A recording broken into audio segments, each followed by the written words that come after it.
बिस्मिल्लाहिर्रहमानिर्रहीम। Class 11th subject mathematics math की new book का हम यूनिट 2 फंक्शंस एंड ग्राफ्स को स्टार्ट कर रहे हैं। आज के इस वीडियो में हम एक्सरसाइज 2.1 कंप्लीट सॉल्व करेंगे। इसका एक एक क्वेश्चन बेटा आपको आसान मेथड से सॉल्व कराएंगे।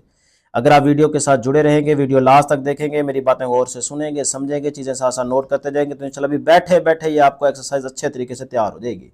तो जल्दी से इस वीडियो को लाइक कर ले, चैनल को जरूर सब्सक्राइब कर ले। क्वेश्चन स्टार्ट करने से पहले कुछ इंपॉर्टेंट पॉइंट्स डेफिनेशंस डिस्कस कर लेते हैं, देख लेते हैं, ताकि अगर कोई एमसीक्यू शॉर्ट आए तो आप उसको इजीली कर सके। तो बेटे सबसे पहले ना फंक्शन की डेफिनेशन देखिएगा। ये है आपके पास फंक्शन की डेफिनेशन यहाँ तक, लेकिन मैं ये वाले सारी वर्डिंग आपको आसान करके इस डायग्राम से समझा देता हूँ कि फंक्शन क्या है। फंक्शन एक कंप्यूटिंग मशीन है। अब मशीन क्या करती है, आप उसको इनपुट सिग्नल देते हैं, वो आपको आउटपुट देती है। तो फंक्शन एक कंप्यूटिंग मशीन है जिस पे आप इनपुट सिग्नल अप्लाई करेंगे, मतलब इसको इनपुट देंगे। अब यहाँ पे इनपुट क्या है, एक्स इनपुट दी, ये उसको ऑपरेट करके फंक्शन करके आपको क्या देगी, एक सिंगल आउटपुट देगी। अब आउटपुट को हम कह रहे हैं एफ ऑफ एक्स। एक्स हमारी क्या है, इनपुट, आउटपुट क्या है, एफ ऑफ एक्स। तो देखें उसको फंक्शन करके उसने आपको मशीन ने एक आउटपुट दे दी जो कि क्या है, एफ ऑफ एक्स। तो आउटपुट क्या है, बेसिकली इस इनपुट का इमेज है, ये कह सकते हैं। ये बात यहाँ पे लिखी हुई है, देखें image of F, image of x under F, सही है ना। एफ के अंडर जो एक्स का इमेज है वो आपकी आउटपुट है, जिसको हम एफ ऑफ एक्स कह रहे हैं। फिर इसी आउटपुट को हम एक सिंगल लेटर से रिप्रेजेंट करेंगे, ये देखें सिंगल लेटर से, जिसको हम कहेंगे वाई। तो इसी एफ ऑफ एक्स को हमने वाई के इक्वल रख देना है। तो ये आपकी क्या है बेटे, आउटपुट है, जिसको हम वाई का नाम दे रहे हैं। क्लियर है डेफिनेशन। अगली बात याद रखिएगा, इसमें जो हमारे पास ये एक्स है ना, एक्स वेरिएबल, ये बेटे इंडिपेंडेंट वेरिएबल है, किसी का मोहताज नहीं है। इसकी वैल्यू कुछ भी हो सकती है, ठीक है। जो यहाँ पे वैल्यू पुट करेंगे उसी के हिसाब से आपको यहाँ पे आउटपुट मिलेगी। तो आउटपुट मतलब एफ ऑफ एक्स मतलब वाई, ये जो वेरिएबल है ये आपका क्या है बेटे, ये डिपेंडेंट वेरिएबल है। ये वाई वेरिएबल जो है ये इस एक्स पे डिपेंड कर रहा है कि भाई एक्स की वैल्यू जो भी होगी उसके हिसाब से आपको ये वाई मिलेगा। लेकिन ये जो एक्स वेरिएबल है ये आपका इंडिपेंडेंट है, ये किसी का मोहताज नहीं है, किसी पे डिपेंड नहीं कर रहा। यही बात यहाँ पे लिखी हुई है, ये भी आपसे एमसीक्यू में पूछी जा सकती है। तो यहाँ पे देख लें, variable X is called the independent variable of F, ठीक है। And the variable Y is called the dependent variable of F, यानी कि एफ क्या है, फंक्शन, ठीक है। तो फंक्शन का जो वाई वेरिएबल होगा वो आपका डिपेंडेंट है, और जो इंडिपेंडेंट वेरिएबल होगा वो कौन सा होगा बेटे, एक्स। क्लियर है यहाँ पे, देखे ना, यहाँ पे एक्स की वैल्यू 1 2 3 4 कुछ भी हो सकती है, या फिर आप ये कह ले एक्स स्क्वायर आ जाए। अब देखिए एक्स की वैल्यू यहाँ पे इनपुट में है, सपोज करें 2। अब उस इनपुट के हिसाब से आउटपुट मिलेगी ना, तो 2 यहाँ पे पुट करेंगे तो 2 के ऊपर स्क्वायर है तो 4 आ जाएगा, तो वो आपकी 4 आउटपुट है, वो रिजल्ट है। तो इस इनपुट के हिसाब से आपको रिजल्ट मिला है ना, आउटपुट। तो आउटपुट क्या है, डिपेंड कर रही है, इनपुट क्या है, इंडिपेंडेंट। क्लियर है यहाँ तक। अब कोई भी आपको वो सेट दे सकता है, उसको देख के आप कैसे बताएंगे कि ये फंक्शन है कि नहीं है। तो उसके लिए ना यहाँ पे शॉर्ट के पॉइंट ऑफ व्यू से ये इंपॉर्टेंट है, 2 कंडीशंस हैं वो समझ लें, ताकि आपको पता हो कि फंक्शन के लिए क्या कुछ जरूरी है। छोटी क्लासेस में भी आप पढ़ के आ रहे हैं, 9 10th में, न्यू मैथ में तो है ये कंडीशंस 3 मेंशन की गई हैं, लेकिन आप 2 याद रख लें, वही बहुत है। तीसरी जो है वो इसके अंदर लाई हो जाती है, इसलिए मैं आपको यहाँ पे 2 बता रहा हूँ, शॉर्ट के पॉइंट ऑफ व्यू से ये इंपॉर्टेंट है। सपोज करेंगे हमारे पास एक सेट है ए, उसके ये एलिमेंट है 1 2 3, आप यहाँ पे कुछ भी ले सकते हैं, C1 C2 C3 कुछ भी ले सकते हैं, ठीक है।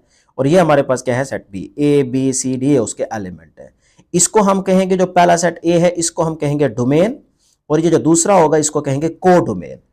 अब 9th में देखेंगे तो बुक में यहाँ पे रेंज भी लिखा हुआ है, इसको रेंज भी कहते हैं, लेकिन को डोमेन और रेंज में बहुत बड़ा फर्क है, जमीन आसमान का फर्क है। अभी आपको क्लियर कर दूंगा, लेकिन फिलहाल आप ये याद रखें कि ये क्या है, को डोमेन, और ये क्या है, डोमेन।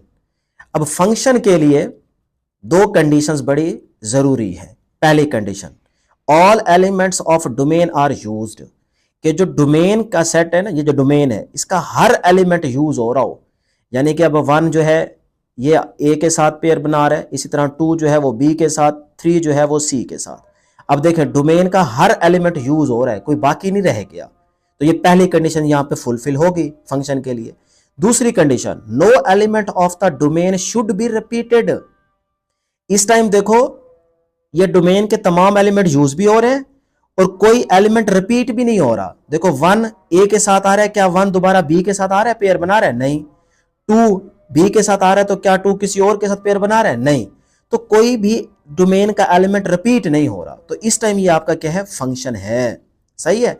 हाँ, अगर ऐसा हो जाए 1 ए के साथ आ रहा है, 1 दोबारा बी के साथ आ जाए, अब देखें ये अब आपका फंक्शन होगा, क्योंकि सेकंड कंडीशन जो है वो फुलफिल नहीं हो रही। तो ये दो मेन कंडीशंस हैं फंक्शन के लिए, ये नहीं भूलनी बेटे, क्लियर है। अब एक दो तीन छोटी सी और डेफिनेशंस हैं टाइप्स ऑफ फंक्शन, वो देख लें, फिर उसके बाद क्वेश्चंस स्टार्ट करते हैं। लेकिन एक चीज और, कोडोमेन और रेंज में क्या फर्क है। अब देखें 1 ए के साथ है, 2 बी के साथ है, इसको भी कैंसिल कर दें एक लम्हे के लिए, ठीक है, 3 सी के साथ है। अब ये जो ए बी सी इस वाले सेट में, बी वाले में, ये जो ए बी सी है ये अब रेंज है, लेकिन अपना कोडोमेन क्या है, ए बी सी डी, ये सारी कोडोमेन है, इसमें ए बी सी जो पेयर बना रहे हैं, ठीक है, वो आपकी रेंज है।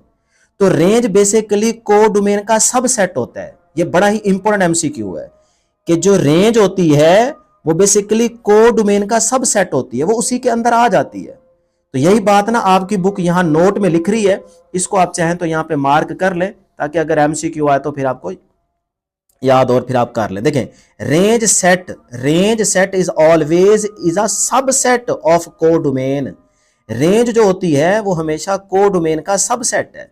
तो मैंने यही तो कहा है, ए बी सी यूज हो रहे हैं ना, तो ये रेंज है, तो इसी के अंदर आ रहे हैं कि नहीं आ रहे कोडोमेन में, और codomain A B C D है, तो फिर रेंज जो है वो कोडोमेन का सबसेट है। ये पॉइंट था, नोट कर ले, ठीक है जी। अब है जी हमारे पास दो तीन डेफिनेशन टाइप्स ऑफ फंक्शन में, यहां से शॉर्ट आ सकता है, तो इसलिए यहां पे ये देख लेते हैं टाइप्स ऑफ फंक्शन। पहली है जी 1 to 1, जिसको इंजेक्टिव फंक्शन कहते हैं। इसके लिए सिर्फ बस ये याद रखें, जैसे यहां पे देखें ये सेट ए है, ये बी है, अब इसमें 2 एलिमेंट हैं, इसमें देखें 3 एलिमेंट हैं, कोई भी आप मेंशन कर सकते हैं, ठीक है। तो 1 देखें ए के साथ पेयर बना रहे हैं, इसी तरह 2 बी के साथ आ रहा है। अब डोमेन में कोई एलिमेंट बाकी ना रह जाए और सिंगल एलिमेंट पेयर में आ रहा हो, यानी कि 1 ए के साथ आ रहा है, देखें यहां पे, इस तरह 2 बी के साथ आ रहा है, तो डोमेन का कोई एलिमेंट बाकी भी ना रह जाए और कोई रिपीट भी ना हो रहा हो।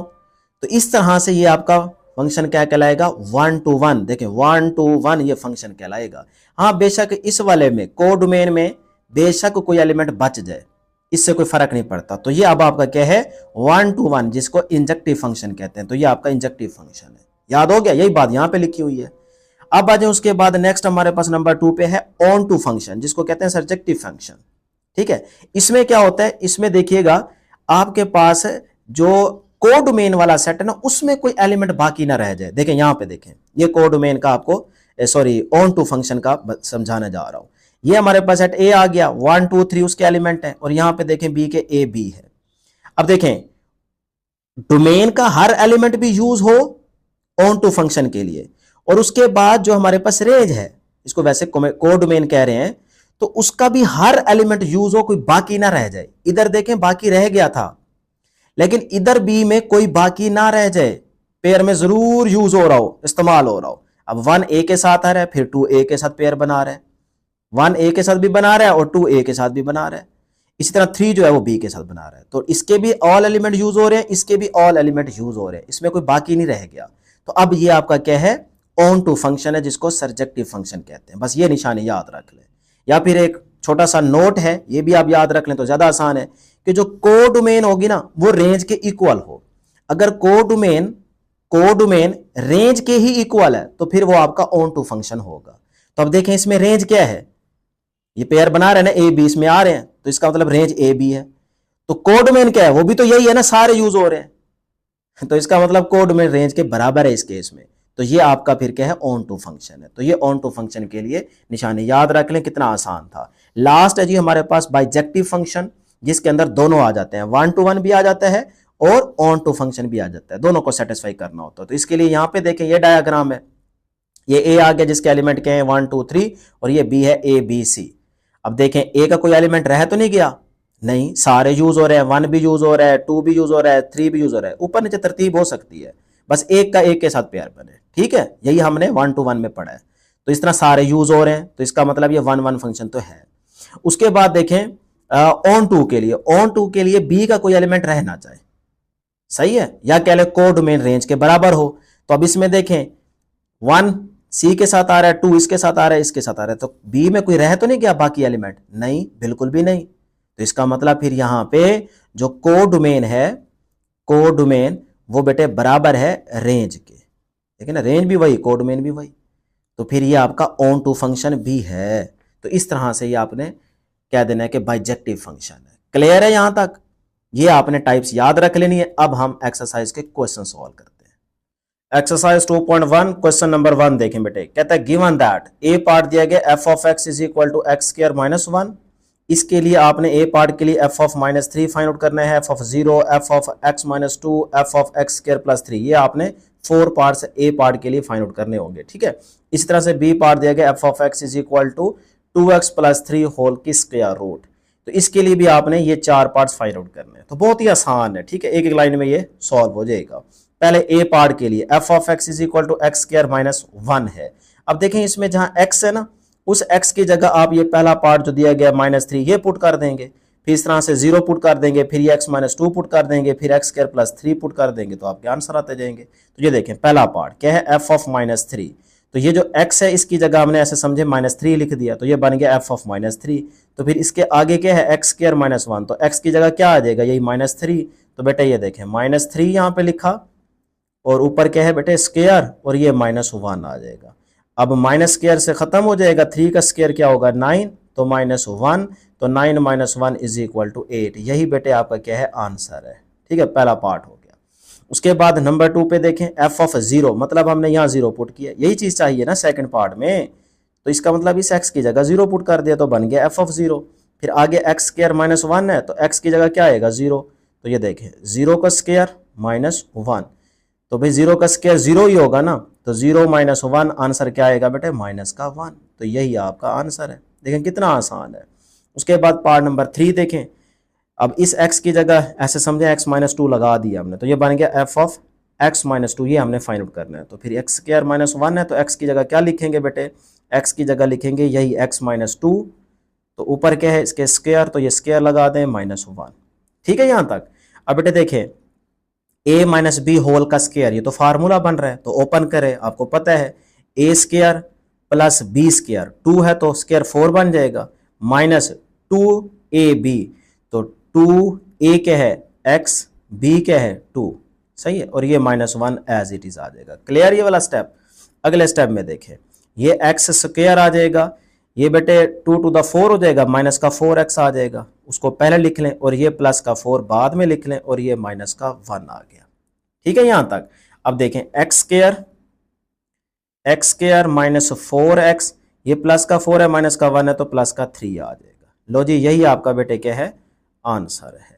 इसी तरह से पार्ट नंबर 4 देखते हैं, ए पार्ट के लिए, यानी कि जो नंबर 4 पे दिया गया f of x square plus 3 find out करना है।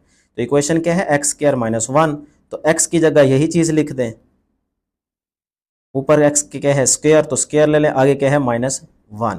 ठीक है, अब देखें इसको सारे को a कहें, ये b है, तो a प्लस बी होल का स्क्वायर, फिर से ये फार्मूला आ रहा है प्लस का, पहले माइनस का था, तो इसको भी ओपन करें, a स्क्वायर, ये आ गया a square plus b square, ठीक है, प्लस 2ab, 2a आ गया, और ये आ गया जी आपके पास b, और ये वाला माइनस 1 एज इट इज। ठीक है बेटे, ये स्टेप क्लियर है। आगे देखें ये आपके पास पावर से मल्टीप्लाई हो जाएगी, तो x की पावर 4 आ जाएगा, उसके बाद प्लस 3 का स्क्वायर 9 हो जाएगा, और ये आ जाएगी 3 टू द 6 x का स्क्वायर, और ये माइनस 1। क्लियर ये स्टेप। अब देखें ये x की पावर 4, ये प्लस 6x स्क्वायर, प्लस का 9 और माइनस का 1, तो प्लस का 8 बच गया, तो ये आ गया 8। यही बेटे आपके पास क्या है आंसर है इसका। लो जी ये तो आपके पास ए पार्ट की जो मैं इक्वेशन या फंक्शन दिया गया था उसके लिए हमने चारों पार्ट फाइंड आउट कर लिए। अब हमारे पास क्या है बी, तो बी में देखें आपके पास इक्वेशन क्या है, उसमें आपने बारी बारी पार्ट नंबर 1 2 3 4 इस तरह से जिस तरह से भी सॉल्व किया करेंगे तो आपके पास आंसर आते जाएंगे। ठीक है, तो ये देखें जी ये हमारे पास है B part, f of x is equal to square root 2x plus 3। तो इसमें पहले part number 1 f of minus 3 चाहिए, सही है, तो यहाँ पे x की जगह पुटिंग कर दें, माइनस 3 आ जाएगा, अब plus minus minus 3 to the 6 हो जाएगा, ये प्लस 3 एज इट इज, तो माइनस 6 प्लस 3 माइनस का 3 बचेगा, ऊपर क्या आ जाएगी स्क्वायर रूट। अब यही आपके पास क्या है आंसर है। हाँ अगर आप इसको कॉम्प्लेक्स फॉर्म में लेके जाना चाहें, जैसे चैप्टर नंबर 1 में यूनिट 1 में हम पढ़ के आ रहे हैं कि ये जो हमारे पास -1 की स्क्वायर रूट होती है ये अयोटा के इक्वल होती है, तो तो यहाँ पे -1 की स्क्वायर रूट अलग कर लें, 3 की स्क्वायर रूट अलग कर लें, तो -1 की जो स्क्वायर रूट होगी वो अयोटा बन जाएगी, तो स्क्वायर रूट 3 के ऊपर रहेगी। तो ये देखें 3 के ऊपर स्क्वायर रूट बच गई है, अयोटा -1 की स्क्वायर रूट की जगह अयोटा आ गया। तो ये भी आंसर ठीक है, यहाँ तक भी छोड़ देंगे तो आपको नंबर मिल जाएंगे। यही बुक में आंसर दिया गया, ठीक है। अब सेकंड पार्ट देखें, एफ ऑफ 0। तो फिर ये इक्वेशन है, इसको मैं कह देता हूँ ऐसे समझें इक्वेशन 2, इसको पीछे वाली को कह देते हैं 1 या a, इसको कह लें b। तो b में वही x की जगह पुटिंग कर दें, तो x की जगह 0 आ जाएगा, 0 को 2 से 0 प्लस 3, 3 प्लस 0 आंसर 3 आएगी, तो स्क्वायर रूट 3 यही आपका क्या है आंसर है। कितने आसान है, ठीक है। उसके बाद आगे चलें जी, part number 3, F of x minus 2। तो फिर जहाँ पे x था वहाँ पे x माइनस 2 लिख दें। अब इस 2 को अंदर मल्टीप्लाई करें, 2x बन जाएगा, फिर प्लस माइनस -2 टू द 4 आ जाएगा, और ये प्लस का 3 एज इट इज। अब बेटे यहाँ पे देखें 2x as it is, -4 plus 3 -1 बचेगा, तो यही आपका क्या है आंसर है। बस लास्ट पार्ट नंबर 4 वाला, F of x square plus 3 find out करना है। तो जहाँ पे आपके पास x था वहाँ पे x स्क्वायर प्लस 3 लिख दें अंडर रूट के अंदर, ठीक है। अब 2 को x स्क्वायर से मल्टीप्लाई करें, 2x स्क्वायर, फिर 2 को 3 से 6 आ जाएगा, और ये 3 एज इट इज, 6 प्लस 3 9 हो जाएगा। तो यही आपका बेटे आंसर है। इसको मैंने फिर से नीचे लिख दिया है, ठीक है। तो ये आपका आंसर था। अब जी क्वेश्चन नंबर 2, याद रहे शॉर्ट के पॉइंट ऑफ व्यू से ये आपके पास इंपॉर्टेंट है, इसके जितने भी पार्ट्स हैं, ठीक है। देखें, find F of a plus H minus F of a divide by h, यही चीज हमने फाइंड आउट करनी है। एंड सिंप्लीफाई वेयर, अब उसके पार्ट आगे दे दिए। तो पहला पार्ट देखें, F of x is equal to 4x plus 7, ये हमें दिया गया, कहता है ये चीज आपने फाइंड आउट करनी है, ठीक है। ये चीज नहीं भूलनी, ये आपसे समझे आपने कैलकुलेट करना है। तो सबसे पहले इसके अंदर देखें, हमें एफ ऑफ ए भी चाहिए, F of A plus H भी चाहिए। जब ये दो मिल जाएंगे तो यहाँ पे आके पुटिंग करेंगे, हमारा आंसर आ जाएगा। तो पहले बेटे फिर यहाँ से ना एफ ऑफ ए निकालते हैं। तो ये हमारा पहला पार्ट है, इसमें जहाँ एक्स है वहाँ ए पुट कर दें, तो जहाँ एक्स है वहाँ ए पुट कर दें, यहाँ पे भी एक्स है ए पुट कर दें, सही है। तो ये हमारा एफ ऑफ ए तो गया आ। उसके बाद हमें चाहिए F of A plus H, तो जहाँ एक्स था वहाँ ए प्लस एच पुट कर दें। तो यहाँ पे x है तो a प्लस एच पुट कर दिया, और यहाँ x है तो a प्लस एच पुट कर दिया। अब इसको थोड़ा सा 4 को अंदर मल्टीप्लाई कर दें, 4 को a से तो 4a बन गया, 4 को h के साथ तो 4h plus 7 as it is. तो ये हमारे पास f of a plus H भी आ गया, f ऑफ a भी आ गया। अब यही चीज दोबारा लें कि f of a plus H minus F of a divide by H, यही चीज हमने फाइंड आउट करनी है। तो जहाँ f of a plus H है वहां पे उसकी वैल्यू लिख दें ये वाली, ठीक है। और फिर माइनस, ये माइनस आ गया, फिर ब्रैकेट लगानी है। बेटे यहाँ बच्चे गलती करते हैं, ब्रैकेट नहीं लगाते, डायरेक्ट माइनस देते हैं, अगली वैल्यू पॉजिटिव ही रहने देते हैं, वो गलत हो जाता है। माइनस अंदर मल्टीप्लाई नहीं करते। आपने ये माइनस फार्मूले वाला यूज करने के बाद पहले ब्रैकेट लगानी है, ठीक है। फिर उसके बाद F of A, F of ये आ चुका है 4a प्लस 7, वो लिख दें, डिवाइडेड बाय ये h as it is. Clear, putting कर दी। अब बेटे 4a फिर 4h फिर प्लस 7, अब ये माइनस अंदर मल्टीप्लाई हो जाएगा तो -4a, फिर ये माइनस इसके साथ मल्टीप्लाई होगा तो माइनस का 7 आ जाएगा डिवाइडेड बाय h। क्लियर है यहाँ तक। अब बेटे जरा गौर कीजिएगा, बेटे 4a प्लस का है, ये माइनस का है, कैंसिल हो जाएगा। इस तरह ये प्लस का 7 है, ये माइनस का 7 है, कैंसिल हो जाएगा। तो ये बचा 4h ओवर h, तो h से कैंसिल हो जाएगा, पीछे आंसर बचा आपके पास 4।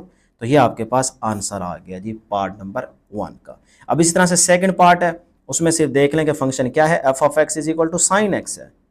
तो फिर वही तरीका कि पहले एफ ऑफ ए चाहिए, फिर F of A plus H चाहिए। तो जहां एक्स नजर आ रहा है वहां पहले ए लिखेंगे तो एफ ऑफ ए मिल जाएगा, फिर यहाँ एक्स की जगह ए प्लस एच लिख दे तो आपको F of A plus H मिल जाएगा। दोनों मिल गए, फार्मूला लगा लें जी, मतलब जो चीज आपने फाइंड आउट करनी है, तो हमने ये चीज फाइंड आउट करनी है, F of A plus H minus F of A divide by H. तो F of A plus H की जगह फार्मूला लिख दें जो हमने कैलकुलेट किया, ये आ गया, minus F of A, minus F of A क्या है, साइन ऑफ ए, तो ये साइन ऑफ ए आ गया डिवाइड बाय एच, ठीक है। अब जरा यहाँ पे गौर कीजिएगा, ये इंपॉर्टेंट है, सेकंड पार्ट याद रख ले, ये इंपॉर्टेंट है, शॉर्ट में आ सकता है। ये बन गया फार्मूला, साइन इस सारे को कह लें अल्फा और इसको कह लें एक लम्हे के लिए बीटा। अल्फा बीटा बोलना आसान है, ठीक है। Sign alpha minus sine beta, ये फार्मूला बन गया, sign alpha minus sine beta, ठीक है। अब ये फार्मूला बन गया, तो इस फार्मूले को ना ओपन करने का तरीका है, वो फार्मूला याद रख लें, वही यहाँ पे अप्लाई करें, उसके बाद देखें आपका आंसर आ जाएगा। बस ये फार्मूला नहीं भूलना बेटे, ये है फार्मूला, देखें रिमेंबर, याद रखिएगा, sign alpha minus sine beta. इस तरह से साइन के आगे कोई चीज फिर माइनस साइन के आगे कुछ आ जाए तो उसको आप अल्फा बीटा बोल सकते हैं। तो इसके लिए फार्मूला याद रख लें, इसको कैसे लिखेंगे, 2 cos alpha plus beta over 2 sine alpha minus beta over 2, रट्टा मार ले, sine alpha minus sine beta आ जाए तो आप लिखेंगे 2 cos into alpha plus beta over 2, फिर sine alpha minus beta over 2। याद हो गया? अब यही आप अप्लाई कर दें इसके ऊपर। देखिए हमारे पीछे क्या थी equation, sine into a plus H minus sine a divide by h, यही था ना। अब इस पे आप यही फार्मूला बेटे अप्लाई कर दें इसी तरह का। ये है साइन अल्फा, ये है माइनस साइन बीटा, तो इसके ऊपर आपने यही वाला फार्मूला अप्लाई कर देना है। तो ये देखिए जी, ये आ गया 2 कॉस, आगे हमारा अल्फा क्या है ये, तो ए प्लस एच आ गया, आगे प्लस ये प्लस आ गया, बीटा हमारा ये ए है तो ये ए आ गया, डिवाइडेड बाय ये 2 आ गया। क्लियर यहां तक? आगे है साइन, ये साइन आ गया, आगे अल्फा माइनस बीटा, अल्फा ये है बीटा ये है, तो alpha minus beta divide by ये वाला 2 आ गया। फार्मूला लग गया, नीचे ये जो एच ठहरा है वो अपनी जगह पे आ गया। क्लियर है यहां तक? अब बेटे आगे देखें, ये हमारे पास a प्लस ए 2a हो जाएगा, ये 2a आ गया, ये a से कैंसिल हो जाएगा, यहां से बचेगा h ओवर 2, ठीक है, और नीचे वाला h एज इट इज। लो जी आपका आंसर है, बस यहीं तक इसको छोड़ दें, आगे करने की जरूरत ही नहीं है, यही बुक में आंसर है। अब मैं यहाँ पे आपको एक छोटी सी असाइनमेंट दे रहा हूँ। देखिए हमारे पास फंक्शन क्या था, f of x is equal to sine x, यानी कि अभी हमने यहाँ पे साइन एक्स यूज किया है। आप कॉस खुद यूज करें और आंसर निकालें, क्योंकि कॉस आ सकता है ना, हो सकता है वो थोड़ा सा आपको हल्का सा घबराने के लिए या कह लें कि तब्दील करने के लिए, टेंशन देने के लिए आपको वो साइन की जगह कॉस दे दे, तो आपको कॉस का भी फार्मूला याद करना है। तो इसी तरह से आप कॉस के लिए खुद कीजिएगा, ये आपकी असाइनमेंट है। अब आ जाए पार्ट नंबर 3 में देखें, F of x is equal to X की cube plus X square minus 1 है। इसमें भी वही तरीका, पहले एफ ऑफ ए चाहिए तो जहाँ एक्स नजर आ रहा है वहाँ ए पुट कर दें, फिर आपको F of A plus H चाहिए तो जहाँ एक्स नजर आ रहा है वहाँ पे आप ए प्लस एच पुट कर दें। अब यहाँ पे क्यूब का फार्मूला बन गया, ए प्लस एच होल की क्यूब आ गया, ए प्लस बी होल की क्यूब जैसे था। और यहाँ पे देखें स्क्वायर का फार्मूला बन गया, तो इसको ओपन करेंगे लेकिन पहले पुटिंग कर लेते हैं। ये है जी हमारे जो चीज़ हमने फाइंड आउट करनी है, F of A plus H minus F of A divide by H, इधर पुटिंग करें, F of A plus H ये लिख दिया मैंने, जो आया हमारे पास ये सारी चीज़ यहाँ तक लिख दी, ये माइनस आ गया, ठीक है। उसके बाद क्या है एफ ऑफ ए, तो एफ ऑफ एफ ये चीज़ है, तो ये मैंने लिख दी, क्लियर, डिवाइड बाई एच आ गया। अब बेटे यहाँ पे ज़रा फार्मूला ओपन कर लेंगे तो ज़रा आसान हो जाएगी चीज़ें सारी, ठीक है ना। तो ये देखें, ए प्लस एच होल की क्यूब है, तो क्यूब का फार्मूला ए की क्यूब प्लस बी की cube plus 3a square b plus 3ab square, लग गया यहाँ तक फार्मूला, ये ओपन हो गया यहाँ तक। आगे देखें ए प्लस बी होल का स्क्वायर वाला फार्मूला, तो A square plus B square plus 2ab, यहाँ तक ये ओपन हो गया। आगे ये जो -1 है ना, इसको मैंने एंड पे लिख दिया, ये -1 लिख दिया, ठीक है। अब ये वाली चीज, ये माइनस ए की क्यूब से मल्टीप्लाई होगा तो माइनस का ए क्यूब आ गया, फिर ये माइनस इसको प्लस कर देगा, ये भी माइनस का बन गया, ठीक है। फिर ये माइनस माइनस प्लस हो जाएगा तो ये प्लस का 1 आ गया। अब ये 1 इस 1 से हो जाएगा कैंसल। इसी तरह ये ए की क्यूब माइनस में है, ये शुरू वाली प्लस में है, तो ये भी कैंसिल हो जाएगी। उसके बाद माइनस ए स्क्वायर देखें, ये माइनस ए स्क्वायर है, ये प्लस का ए स्क्वायर है, ये भी क्या हो जाएगा कैंसिल। बाकी देखें कुछ कैंसिल होता है तो कर दें, नहीं होता तो ना करें। देखें जी, ये हमारे पास एच स्क्वायर, ये एच स्क्वायर है, और यहाँ पे कहीं आ रहा है एच स्क्वायर, नहीं आ रहा, चलें। तो बाकी क्या बच गया जी, एच की क्यूब ये आ गया, उसके बाद 3a स्क्वायर एच ये आ गया, प्लस 3a एच स्क्वायर ये आ गया, एच स्क्वायर बचा ये आ गया, 2ah ये आ गया। थोड़ा सा एहतियात से करेंगे ताकि कहीं गलती ना हो जाए ना, सही है। और डिवाइड बाई एच आ गया सेम। अब यहाँ ऊपर ना सारों में देखे एच है, तो एच को कॉमन ले लें, यहाँ एच कॉमन आ जाएगा, यहाँ से बचेगा एच स्क्वायर, यहाँ से बचेगा 3a स्क्वायर, यहाँ से बचेगा 3ah, यहाँ से एक एच बाहर आ गया, एक एच बचेगा, और यहाँ से 2a बचेगा, डिवाइड बाई एच। अब ये एच से कैंसिल कर दें, बाकी जो भी ये वाली चीज़ बची है ये आपका क्या है, आंसर है। लो जी ये भी हो गया। अब जी नंबर 4 वाला part, f of x is equal to 10x। अब 10 का फार्मूला यूज होगा, ये थोड़ा सा एहतियात से करना है, ठीक है। पहले एफ ऑफ ए चाहिए तो एक्स की जगह ए पुट करें, यहाँ पे भी ए आ जाएगा, लो जी एफ ऑफ ए मिल गया। फिर यहाँ पे ए प्लस एच, यहाँ पे भी ए प्लस एच पुट करें तो ये आ गया जी F of A plus H. लो जी ये चीज़ फाइंड आउट करनी है ना हमने, तो इधर पुटिंग कर दें, F of A plus H की जगह 10a प्लस एच आ गया, माइनस ये वाला माइनस, एफ ऑफ ए की जगह 10a आ गया, डिवाइड बाई एच। अब बेटे यहाँ पे ना फार्मूला होगा, tan is equal to sine over cos होता है, यानी कि tan theta is equal to sine theta over cos of theta, ठीक है, यही होता है ना। तो फिर ये देखें, ये tan थीटा ऐसे समझें इसको सारे को, तो साइन ओवर कोस बन गया, ये माइनस, आगे ये क्या है tan a, सही है, यानी कि tan थीटा समझ ले, तो इसको भी साइन ओवर कॉस, तो साइन ओवर कॉस बन गया। ये तो फार्मूला याद है ना, डिवाइडेड बाय ये वाला h आ जाएगा। ठीक है, इसी तरह से इसको सॉल्व करेंगे, ये आसान है। अब जरा यहाँ पे देखिएगा बेटे, हम क्या करते हैं, एलसीएम लेते हैं। ये ऊपर वाली चीज को फाइंड आउट करने लगा हूं, ये इस चीज को बस, तो देखें एलसीएम ले लें इधर। एलसीएम क्या आएगा, यही नीचे वाला cause A plus H into cos ए। तो मैंने कॉज ए को पहले लिख लिया, इसको जरा आगे लिख दिया। ठीक है, कॉज ए प्लस एच, यही एलसीएम आएगा। अब जब यहाँ पे डिवाइड करेंगे तो ये वाला इससे कैंसिल हो जाएगा, सिर्फ ये बचेगा, तो ये ऊपर इस वाले के साथ आ जाएगा। देखें साइन ए प्लस एच और ये वाली चीज ऊपर आ गई, ये तो कैंसिल आउट नहीं हो रही ना। ठीक, ये वाला माइनस माइनस, अब ये कॉज ए है ना, ये इससे कैंसिल हो जाएगा, यहां से बचेगा कॉज ए प्लस एच, तो वो ऊपर आ जाएगा कॉज ए प्लस एच, और ये sine a as it is. Clear है, यहां तक एलसीएम तो लेना आता है ना। और ये सारे के नीचे जो डिवाइड हो रहा था एच, वो ये एच अपनी जगह पे है। अब बेटे जरा अगला स्टेप देखिएगा। अब ना यहां पे ये है जी हमारे पास sine alpha cos beta minus cos alpha sine beta, ये फिर से फार्मूला है, यानी कि इसको मैं कह रहा हूं अल्फा, इसको कह रहा हूं बीटा। तो ये देखें sign alpha cos beta minus फिर ये वाली चीज कॉस के साथ है, कॉस अल्फा साइन बीटा। तो इसको क्लोज कर सकते हैं, कैसे क्लोज कर सकते हैं, साइन अल्फा माइनस बीटा, यानी कि इस सारी चीज को हम लिख सकते हैं साइन अल्फा माइनस बीटा। ये सारी चीज क्लोज होगी, फिर से ओपन करेंगे sign alpha cos beta minus cos alpha sine beta, वही बन जाएगा। तो फिर इस सारी चीज को हमने क्लोज कर देखें, साइन अल्फा माइनस बीटा, ये अल्फा है ये बीटा है, तो अल्फा माइनस बीटा, सारा फार्मूला क्लोज हो गया। ठीक, और नीचे देखें आपके पास ये वाली जो सारी चीज है बेटे, ये ऑटोमेटिकली नीचे आ जाएगी। नहीं तो बच्चों वाला आप ये वाला तकसीम जरा बना के देख सकते हैं, ऑटोमेटिकली इसके साथ मल्टीप्लाई हो जाएगा। ठीक है ना, तो बहरहाल ये नीचे आ जाएगा एच, तो H cos A plus H. Clear है यहां तक बेटे, क्लियर है। अब ये ए से कैंसिल हो गया, sine H over H cos A plus H बच जाएगा। ठीक है, अब यही आपका आंसर है, यहां तक आप छोड़ सकते हैं। तो इसी चीज को मैंने दोबारा यहां पे ऐसे लिख दिया कि भाई ये आपका फाइनल आंसर है। लो जी, हमारा क्वेश्चन नंबर 2 के भी तमाम पार्ट सॉल्व हो गए हैं। अब हम देखते हैं टेक क्वेश्चन नंबर 3। ये भी शॉर्ट के पॉइंट ऑफ व्यू से इंपॉर्टेंट है, इसके भी ए बी सी 3 पार्ट्स होंगे, तो 1 बाय 1 डिस्कस कर लेते हैं। कहता है express the following. A part में कह रहा है the area A of a square as a function of its parameter P, यानी कि हमने बेसिकली एरिया ही फाइंड आउट करना है स्क्वायर का, लेकिन वो as a function of its parameter use हो रहा हो, यानी कि उसके आंसर में कहीं ना कहीं पी आ रहा हो, एक तरह से ये कह लें। बहुत ही आसान है। तो फिर ये देखें, सबसे पहले आप यहां पे लिखें, सॉल्यूशन स्टार्ट करेंगे। As we know that area of square, square का एरिया आप जानते हैं, स्क्वायर में चारों साइड्स बराबर की होती हैं। ठीक है, ये स्क्वायर है। अब स्क्वायर का एरिया क्या होता है, एक्स स्क्वायर, किसी भी दो साइड को मल्टीप्लाई कर दें, ये भी एक्स है ये भी एक्स है, तो एक्स स्क्वायर ये एरिया आ जाएगा स्क्वायर का।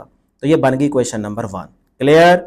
अब पैरामीटर का स्क्वायर अगर हमें चाहिए तो वो होता है 4x, क्योंकि उसकी चार साइडें चारों को मल्टीप्लाई कर देते हैं, तो 4x बन जाएगा। अब इसका मतलब ये p हमारा क्या आ गया है, 4x आ गया, तो इसको लिख लें अलग से, p is equal to 4x। Parameter क्या आ गया बेटे, 4x। यहां से x निकाल लें, x is equal to p over 4 बन जाएगा। अब यही x की वैल्यू एरिया वाले इक्वेशन नंबर 1 में जाके पुट कर दें बस। तो ये देखें, इक्वेशन 1 को दोबारा ले लेंगे, this value of x put in equation 1, a आगे एक्स स्क्वायर है, एक्स की जगह उसकी वैल्यू लिख दें ये वाली p ओवर 4, तो p ओवर 4 एक्स की जगह लिखा, ऊपर क्या है स्क्वायर, तो ये स्क्वायर आ गया। अब अलग अलग p का स्क्वायर डिवाइड बाय 4 का स्क्वायर 16 हो जाएगा। अब देखें एरिया आ गया है ना, और ये यूज हो रहा है as a function of its parameter, तो ये p आ तो गया है इसके आंसर में। तो बेटे यही आपका फाइनल आंसर है। कितना आसान था। अब देखें बी पार्ट, ये भी बिल्कुल इसी तरह से, लेकिन थोड़ा सा इसमें सरकमफेरेंस का जिक्र करेगा। तो कहता है circumference C of a circle, circle का सरकमफेरेंस आपने फाइंड आउट करना है as a function of its area, उसमें एरिया यूज हो रहा हो क्योंकि वो एज अ फंक्शन यूज हो रहा है ऑफ इट्स एरिया, उसके एरिया का। तो फिर सबसे पहले सरकमफेरेंस आपको सर्कल का पता होना चाहिए। सर्कल का circumference C is equal to क्या होता है, 2 पाई आर, ये बन गई क्वेश्चन नंबर 1। अब उसका एरिया, एरिया क्या होता है सर्कल का, पाई आर स्क्वायर, ये बन गई क्वेश्चन नंबर 2। अब यहां से हमें आर चाहिए, आर आएगा तो यहां पुट करेंगे तो वो आपका सरकमफेरेंस आ जाएगा, आंसर आ जाएगा। तो यहां से आर निकालने क्वेश्चन 2 से। बेटे आर स्क्वायर अपनी जगह पे रहने थे, पाई ए के नीचे क्या हो जाएगा, डिवाइड हो जाएगा। यहां तक क्लियर है। अब आर चाहिए तो स्क्वायर खत्म करना पड़ेगा, दोनों साइड पे क्या लेंगे बेटे, स्क्वायर रूट, तो यहां पे भी स्क्वायर रूट ले लें और यहां पे भी आप स्क्वायर रूट ले लें, तो ये इससे कैंसिल हो जाएगा। देखें R is equal to square root A over pi आ जाएगा। आर का आपको आंसर मिल गया, अब इक्वेशन 1 को दोबारा लेके जहां आर दिखे वहां पे ये वैल्यू पुट कर दें। तो बेटे नाउ इक्वेशन 1 बिकम्स, इक्वेशन 1 को दोबारा ले रहे हैं, c इज इक्वल टू, ये इक्वेशन 1 है, c इज इक्वल टू 2 पाई, ये 2 पाई, आगे r है, r की जगह उसकी वैल्यू लिख दें, ये वाली वैल्यू पुट कर दी। अब बेटे देखिएगा गौर से, ये 2 पाई, ये 2 पाई लिखा, एरिया की स्क्वायर रूट को अलग कर दें और ये जो नीचे पाई की स्क्वायर रूट है उसको अलग कर दें, कोई फर्क तो नहीं पड़ेगा ना, चाहे इसके नीचे डिवाइड करें चाहे इसके नीचे डिवाइड करें, बात तो एक ही है। तो मैंने जरा अलग अलग कर दी है आंसर को मैच करने के लिए। अब देखें c इज इक्वल टू, बेटे ये जो ऊपर वाला पाई है ना, इसको मैंने लिख दिया है square root pi dot square root pi. दोबारा देखें मल्टीप्लाई करेंगे तो स्क्वायर बन जाएगा, वो स्क्वायर स्क्वायर रूट से कैंसिल हो जाएगा, दोबारा पाई बन जाएगा। तो मतलब इस पाई को मैं ऐसे लिख सकता हूं, पाई की स्क्वायर रूट डॉट पाई की स्क्वायर रूट, दोनों को मल्टीप्लाई करेंगे, पाई का स्क्वायर स्क्वायर रूट बन जाएगा, तो वो स्क्वायर स्क्वायर रूट से कैंसिल हो जाएगा, तो सिर्फ आपको पाई मिल जाएगा। तो फिर इस पाई को मैं ऐसे लिख सकता हूं, ठीक है। बाकी नीचे वाली स्क्वायर रूट पाई भी एज इट इज, और ये ए के ऊपर स्क्वायर रूट है ये भी एज इट इज। अब ये एक पाई की स्क्वायर रूट नीचे वाली पाई स्क्वायर रूट कैंसिल हो जाएगा, तो ऊपर बचेगा 2 पाई की स्क्वायर रूट और यहाँ पे ए की स्क्वायर रूट। तो ए और पाई को इकट्ठा कर लें क्योंकि दोनों पे स्क्वायर रूट है, तो ये देखें दोनों के ऊपर ए की स्क्वायर रूट ले लें और 2 स्क्वायर रूट से अलग हो गया। तो ये आपका फाइनल आंसर है। देखें सर्कमफ्रेंस आ गया, उसमें एरिया यूज हो रहा है, तो बेटे यही आपका फाइनल आंसर है। अब जी हमारे पास लास्ट नंबर सी वाला पार्ट, कहते हैं the surface area S of a cube, cube का आपने सरफेस एरिया एस निकालना है as a function of its volume. अब वो फंक्शन है ऑफ इट्स वॉल्यूम, उसके वॉल्यूम का, तो वी उसमें यूज हो रहा हो, ठीक है। तो बेटे सबसे पहले वही एज वी नो दैट, सही है, एरिया क्या होगा क्यूब का एक्स स्क्वायर, वॉल्यूम क्या होगा एक्स की क्यूब, ठीक है ना। क्यूब का वॉल्यूम क्या होता है एक्स की क्यूब, 3 साइड्स आ जाती है ना, तो एक्स मल्टीप्लाई एक्स की क्यूब बन जाएगा। तो ये हमारे पास 2 इक्वेशन बन गई। अब यहां से देखें मुझे इस 3 को खत्म करने के लिए, क्योंकि एक्स निकालना है ना, एक्स ही तो मुझे चाहिए, वही वैल्यू मैं यहाँ पे जाके पुट करूंगा आंसर आ जाएगा। तो यहाँ से एक्स निकालने के लिए इस 3 को खत्म करना पड़ेगा, तो खत्म करने के लिए इधर भी 1/3 पावर, इधर भी 1/3, ये 3 से कैंसिल हो जाएगा, तो वॉल्यूम के 1/3 power is equal to x, ये एक्स निकल आया। यही एक्स की वैल्यू आप जाके इक्वेशन नंबर 1 में पुट कर दें तो एरिया मिल गया बस क्यूब का। तो this value of X put in equation 1 we get, ये है जी equation 1, A is equal to x square. Equation 1 ली, जहां एक्स दिख रहा है वहां पे ये वैल्यू पुट कर दें, तो v की 1/3 होल की पावर ये 2 आ जाएगा। अब ये पावर इस पावर से मल्टीप्लाई हो जाएगी, तो 2 1 आर 2, तो 2/3, तो area is equal to v की पावर 2/3, ये आपका आंसर आ गया। देखें ये v क्या है, वॉल्यूम। यही तो उसने कहा था कि surface area S of a cube as a function of its volume, तो ये आपका बेटे आंसर है। लो जी क्वेश्चन नंबर 4, क्वेश्चन नंबर 4 की स्टेटमेंट देखें, ये भी बहुत आसान है, शॉर्ट यहां से पक्का आएगा, एमसीक्यू भी बन सकता है, ठीक है। इसको अगर अच्छे से समझिएगा, थोड़ा सा चेंज आएगा पिछले क्वेश्चंस की निस्बत। क्वेश्चन नंबर 4 कहता है find the domain and the range of the function ji defined below, यानी कि जी के फंक्शन हमें देगा हर पार्ट में, हमने वहां से डोमेन और रेंज को कैलकुलेट करना है। तवज्जो से बेटे जरा समझिएगा, अब थोड़ा सा मुश्किल खाता आ रहा है, ठीक है। तो पहला पार्ट है G of x is equal to 5 minus X. अब आपने एक चीज याद रखनी है कि डोमेन और रेंज को फाइंड आउट करने के लिए जो फंक्शन गिवन हो ना, वो अनडिफाइंड नहीं होना चाहिए। पहली बात क्या याद रखनी है कि उसको किसी तरीके से आपने अनडिफाइंड नहीं होने देना, और दूसरी बात उसके स्क्वायर रूट में माइनस में आंसर नहीं आना चाहिए, स्क्वायर रूट में माइनस में वैल्यू नहीं आनी चाहिए, और फंक्शन को अनडिफाइंड नहीं करने देना, बस इसके अलावा जो मर्जी हो जाए ठीक है। तो अब यहां पे देखें, ये तो बड़ी सिंपल इक्वेशन थी, एक्स की जो मर्जी वैल्यू पुट करें, क्या फंक्शन आपका ये अनडिफाइंड होगा? नहीं, जो मर्जी वैल्यू यहां पे पुट कर दे, कोई भी रियल नंबर यहां पे लेके आप पुट कर दे, तो कभी भी ये अनडिफाइंड नहीं होगा, सही है ना। तो इसका मतलब यहां पे तो डोमेन सीधी सीधी आ जाएगी कि कोई नंबर भी ले सकते हैं इन्फिनिटी से माइनस इन्फिनिटी से पॉजिटिव इन्फिनिटी तक, सही है। यानी कि उसके अलावा इतना तो अब नहीं ले सकते ना कि वाकई इन्फिनिटी ले लें, ऐसा तो नहीं हो सकता, सिर्फ रेंज सेट की जा रही है कि यहां से यहां तक के बीच में आप नंबर ले सकते हैं। तो माइनस इन्फिनिटी से इन्फिनिटी के बीच का कोई नंबर भी आप यहां पे रियल नंबर पुट करेंगे तो आपका फंक्शन कभी भी अनडिफाइन नहीं होगा, बल्कि आपको एक और आंसर में रियल नंबर ही मिलेगा। तो जो आप पुट करेंगे यहां पे वो आपकी डोमेन होगी, और जो आपको आंसर मिलेगा वो आपकी रेंज बन जाएगी, आउटपुट, ठीक है ना। तो देखिए डोमेन क्या आ गई कि यहां पे आप कोई भी नंबर नेगेटिव से पॉजिटिव तक पुट कर सकते हैं, तो वो मैंने रेंज सेट कर दी माइनस इन्फिनिटी एंड इन्फिनिटी। अब इसके बीच में कोई भी नंबर यहाँ पे पुट करें, आपका आंसर आ जाएगा, कोई रियल नंबर आ जाएगा, आउटपुट मिल जाएगी। तो वो आपकी आउटपुट भी जो होगी वो भी रियल नंबर में एग्जिस्ट करेगी, तो वो भी आपके पास -∞ टू इन्फिनिटी होगी। अब यहाँ पे ये जो हमने ब्रैकेट यूज की है ना, ये आपके पास बेटे ब्रैकेट कौन सी है? ओपन। ओपन ब्रैकेट का मतलब होता है कि ये यूज नहीं हो रहा, इसके अलावा, इससे आगे, सही है ना। तो यहां से यहां तक के बीच में कोई नंबर आप यहां पे पुट कर सकते हैं, ये नहीं करना, बस ये है ओपन ब्रैकेट का मतलब, ठीक है ना। तो ये जो छोटी ब्रैकेट जिसको बोलते हैं, इसको आप ओपन ब्रैकेट कहेंगे। एक और इसका तरीका है ब्रैकेट ओपन का, वो ये है, ओपन इंटरवल को इस तरह से भी शो करते हैं, ये वाली ब्रैकेट यूज करके इस तरह उल्टी, और बीच में ये दोनों लिख दें ये वाले, और इस तरह से फिर इसको उलट बंद भी कर दें, ठीक है, एक तरह से। तो ये भी ओपन इंटरवल है, ये भी ओपन इंटरवल है।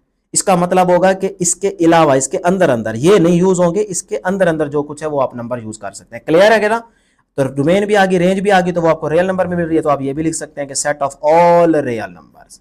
लो जी, पहला पार्ट हो गया। अब आ जाए second part, g of x is equal to square root x plus 2।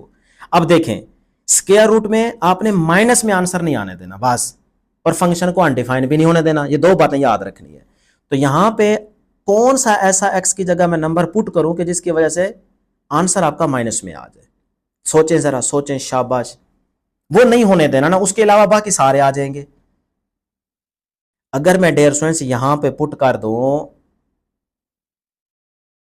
Minus का 3, माइनस का 3, माइनस का 4, माइनस का 5, देखे ना, ये मैंने पुट किया जी माइनस का 3 प्लस का 2 अंडर रूट।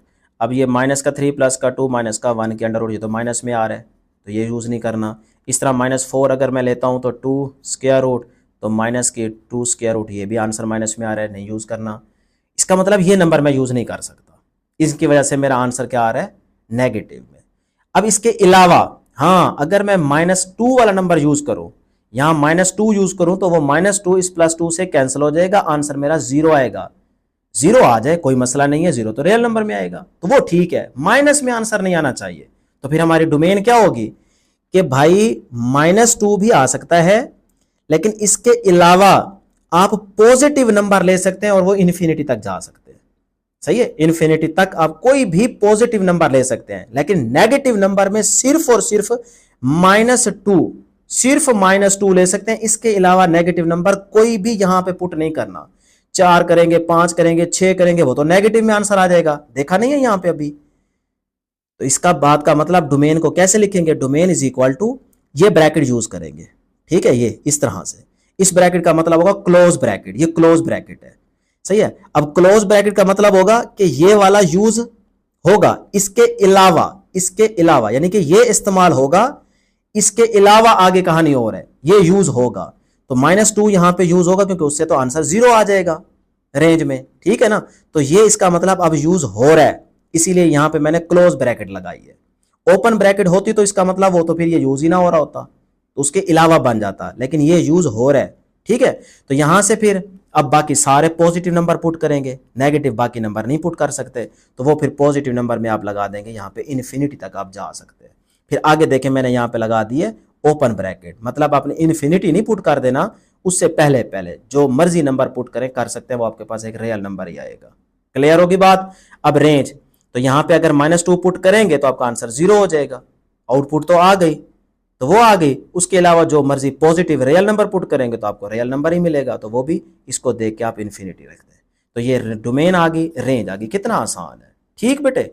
अब आ जाए थर्ड पार्ट, थोड़ा सा यहाँ पे तवज्जो देनी है। g of x is equal to this, एक इक्वेशन ये हमें दी गई है 6x + 7, जिसमें वो कह रहा है, कंडीशन दे रहा है x less than or equal to -2, x या तो -2 से लेस पुट करें या फिर उसके कम से कम -2 के इक्वल, इससे ग्रेटर नहीं करना। अब -2 से ग्रेटर क्या होगा? -1, वो नहीं पुट करना, सही है ना। इसी तरह से यहां पे देखें 4 - 3x, x ग्रेटर देन -2, -2 से ग्रेटर x आप यहां पुट कर सकते हो। तो फिर यहां पे देखें -2 से ग्रेटर क्या होगा? -1, 0, 1, 2, 3, 4, इस तरह से ये सारे क्या हैं? -2 से बड़े हैं। अगर -3 पुट करेंगे, वो तो माइनस में जितनी वैल्यू बड़ी होगी आंसर उतना छोटा आएगा, तो वो पुट नहीं कर सकते।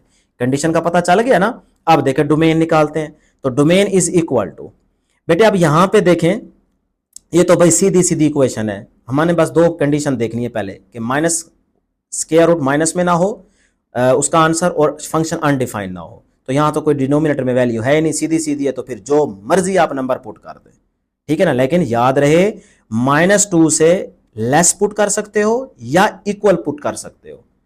-2 से या तो लेस या फिर इक्वल। तो भाई फिर मैं यहां पे ना डायरेक्ट -2 पहले पुट कर लेता हूं, क्योंकि इक्वल का साइन भी तो आ रहा है ना, ये लाइन देखें इक्वल की आ रही है, तो -2 पुट कर सकता हूं। तो फिर यहां पे मैं लगा दूंगा क्लोज ब्रैकेट। क्लोज ब्रैकेट का मतलब होगा कि ये -2 आप यूज कर रहे हैं, ठीक है ना, ये इस्तेमाल होगा। फिर कहां तक जा सकते हैं? नेगेटिव तक, क्योंकि इससे लेस नंबर लेने हैं ना, तो -1, फिर इसी तरह से चलते जाए चलते जाए चलते जाए जहां तक मर्जी जाते हैं। तो फिर इसलिए मैं यहां पे लगा दूंगा -∞। ठीक है बेटे। फिर आगे देखें, दूसरी क्वेश्चन दी गई तो फिर यूनियन लगाएंगे, तो ये आ गया यू। फिर आगे अब इसको पे गौर करेंगे, एक्स ग्रेटर होना चाहिए -2 से। एक्स क्या होना चाहिए बेटे? ग्रेटर होना चाहिए -2 से। तो फिर मैं -2 लिखूंगा, फिर इसके साथ ब्रैकेट लगाऊंगा ओपन। उस ओपन ब्रैकेट का मतलब होगा कि भाई ये -2 नहीं यूज होगा, इससे ग्रेटर यूज कर सकते हैं ना। ये देखें, कंडीशन पे गौर करें, -2 से ग्रेटर, तो -2 से आगे ही तो पुटिंग करनी है ना, यानी कि -2 और इन्फिनिटी के बीच में जो नंबर है वो ले सकते हैं। इस ओपन ब्रैकेट इसीलिए यूज की है। अगर क्लोज ब्रैकेट होती तो फिर उसका मतलब होता कि -2 हम यूज कर रहे हैं, लेकिन यहां ओपन ब्रैकेट मैंने लगा दी है, इसका मतलब होगा कि ये -2 यूज नहीं हो रहा। इससे इन्फिनिटी के बीच में कोई नंबर आप यहां पे यूज कर सकते हैं, तो फिर ये आपकी डोमेन आ गई। क्लियर? अब रेंज निकालते हैं। तो रेंज निकालने के लिए पुटिंग करके देखना पड़ेगा हमें। तो बेटे पहले हम यहां पुटिंग करते हैं, 6x + 7 लेस देन -2 या इक्वल टू -2। तो क्या नंबर यहां पे पुट करूं बेटे? सोचे, पहले 2 पुट कर ले, माइनस का 2 पुट कर ले जी। देखें यहां पे -2, क्योंकि इक्वल की साइन की बात कर रहे हैं, तो यही -2 यहां पे पुट करें तो माइनस का 12 आ जाएगा, 6 2 12, माइनस का 12 प्लस का 7 माइनस का 5 बचेगा। तो ये देखें, ये माइनस का 5 आ गया। इसका मतलब ये यूज हो रहा है, तो इसीलिए यहां पे क्लोज ब्रैकेट लगा दिए। उसके बाद आप वही इसको देख के -∞ लगा दे भी, यहां तक आप जा सकते हैं। फिर आगे ये यूनियन। फिर अब यहां पे भी देखें, यहां पे आप जरा गौर कीजिएगा, x ग्रेटर देन -2 से ग्रेटर नंबर यहां पे पुट करें, रियल नंबर -2 से ग्रेटर, तो वो क्या होता है? -1। तो यहां जब -2 से -1 ग्रेटर है ना बेटे, तो -1 जब यहां पे पुट करेंगे तो -1 आएगा, माइनस माइनस प्लस हो जाएगा, 3 1 3, तो 3 को 4 में ऐड करेंगे 7 बन जाएगा। तो ये देखें 7 आ गया। तो इसके साथ क्लोज कर दें, यानी कि ये ब्रैकेट क्लोज ब्रैकेट यूज करेंगे, मतलब ये 7 यूज हो रहा है। और फिर इस चीज को देख के आप कहां तक जा सकते हैं भाई? -∞ तक ग्रेटर करते जाएंगे ना नंबर, ठीक है। तो इस तरह से ये आपके पास रेंज सेट हो गई है, और ये आपके पास क्या होगी? डोमेन सेट होगी। लो जी, ये आपका आंसर था। अब जी क्वेश्चन नंबर 5 बेटे, शॉर्ट लॉन्ग हर लिहाज से ये इंपॉर्टेंट है। Given f of x is equal to this, if f of 2 is equal to -3, यानी कि f of 2 is equal to -3। इस फंक्शन में जहां x दिखे वहां आपने 2 पुट करना है, और फिर उस सारी चीज को आपने -3 के इक्वल रख देना है, ठीक है ना। फिर वहां से आपने वैल्यू फाइंड करनी है, बताते हैं किस चीज की। And f of -1 is equal to 0। इसका मतलब इस पूरे फंक्शन में जहां x दिखेगा वहां -1 पुट करेंगे, और फिर सारी उस चीज को 0 के इक्वल रखेंगे। तो find the values of a and b, तो फिर वहां से a और b की वैल्यू फाइंड आउट कर लेंगे। तो कितना आसान है, शॉर्ट और लॉन्ग के पॉइंट ऑफ व्यू से ये इंपॉर्टेंट हो सकता है। तो सोल्यूशन स्टार्ट करते हैं जी। सबसे पहले देखें वही फंक्शन लिखा जो हमें गिवन है, फिर उसके बाद पहले ये if f of 2 is equal to -3, f of t क्या है बेटे? -3। ये कंडीशन मैंने पहले लिख दी जो कुछ गिवन था। अब देखें, जहां पे इस फंक्शन में आपको x दिखे वहां पे 2 पुट कर दो, फिर 2 पुट करते ही ये सारी चीज इसके इक्वल रख दें, क्योंकि f of 2 इसके बराबर है ना। तो फिर ये देखें, यहां x था, मैंने लिखा 2, ऊपर 3 पावर, फिर आगे देखें -ax है तो लिखा 2, फिर आगे b के साथ x है तो यहां 2, ये +1 इज इक्वल टू क्या है? f of x की जगह क्या आ गया? 2, तो f of 2 बन गया -3, तो वो मैंने -3 लिख दिया। ठीक है बेटा, यहां तक क्लियर है ना? पहला स्टेप बड़ा ही आसान था। अब देखें 2 को 3 टाइम्स मल्टीप्लाई करेंगे 8 आ जाएगा, और 2 का स्क्वायर 4 हो जाएगा, 4a आ जाएगा, 2 को b से 2b +1, ये माइनस का 3 इधर आके प्लस हो जाएगा, इज इक्वल टू 0 बन गया। अब थोड़ा सा इसको और आगे सिंप्लीफाई करें, ये माइनस का 4a, ये प्लस का 2b, ये 3 + 1 4, 4 + 8 12 हो जाएगा, इज इक्वल टू 0। अब बेटा यहां से देखें -2 सब में है, कॉमन ले लें, 2 तो सब में ही है ना, तो माइनस का 2 कॉमन ले लेते हैं। तो यहां से -2 कॉमन आ गया, अंदर बचेगा 2a, यहाँ से बेटे आपके पास सिर्फ बचा माइनस का बी, क्योंकि हमने -2 बाहर लिया ना, तो ये प्लस है तो फिर साइन क्या हो जाएगा चेंज, तो माइनस का बन गया। फिर यहाँ से देखें प्लस है तो साइन हमने ज़बरदस्ती माइनस बाहर लिया है तो यह माइनस का बन जाएगा, 2 बाहर आ गया तो 6 बचेगा, इज इक्वल टू 0। क्लियर है। ये -2 इधर आके डिवाइड हो जाएगा तो 0/समथिंग आंसर 0 ही रहेगा, खत्म हो गया से समझे। तो पीछे बच गया 2a - b - 6 is equal to 0। अब यहाँ से आप इसको 6 को इधर ले आए तो 2a - b is equal to 6, ये बन गई क्वेश्चन नंबर 1। क्योंकि यहाँ से तो देखें ना मैं a निकाल सकता हूँ ना b कैलकुलेट कर सकता हूँ, दोनों मौजूद है, तो इसको का नाम दे दें क्वेश्चन नंबर 1 का। अब आ जाए f of -1 is equal to 0, यही हमें कंडीशन थी ना, इफ ये देखें and f of -1 is equal to 0। अब जहाँ इस पूरे फंक्शन में x दिखे वहाँ -1 लगा दो और फिर उस सारी चीज़ को 0 के इक्वल रख दो। तो फिर यही काम मैं यहाँ पे करने लगा हूँ। समझ आ रही ना बेटे, तवज्जो देंगे, गौर करेंगे, बातें अगर मेरी आप सुन रहे हैं तो फिर आपको समझ आएगी। और कुछ लोग कहते हैं जी सामने आके पढ़ाएं, बेटे अगर आप जो कुछ मैं बोल रहा हूँ ये सुन रहे हैं ना तो इससे आपकी सेंस बहुत ज़्यादा एक्टिव होगी।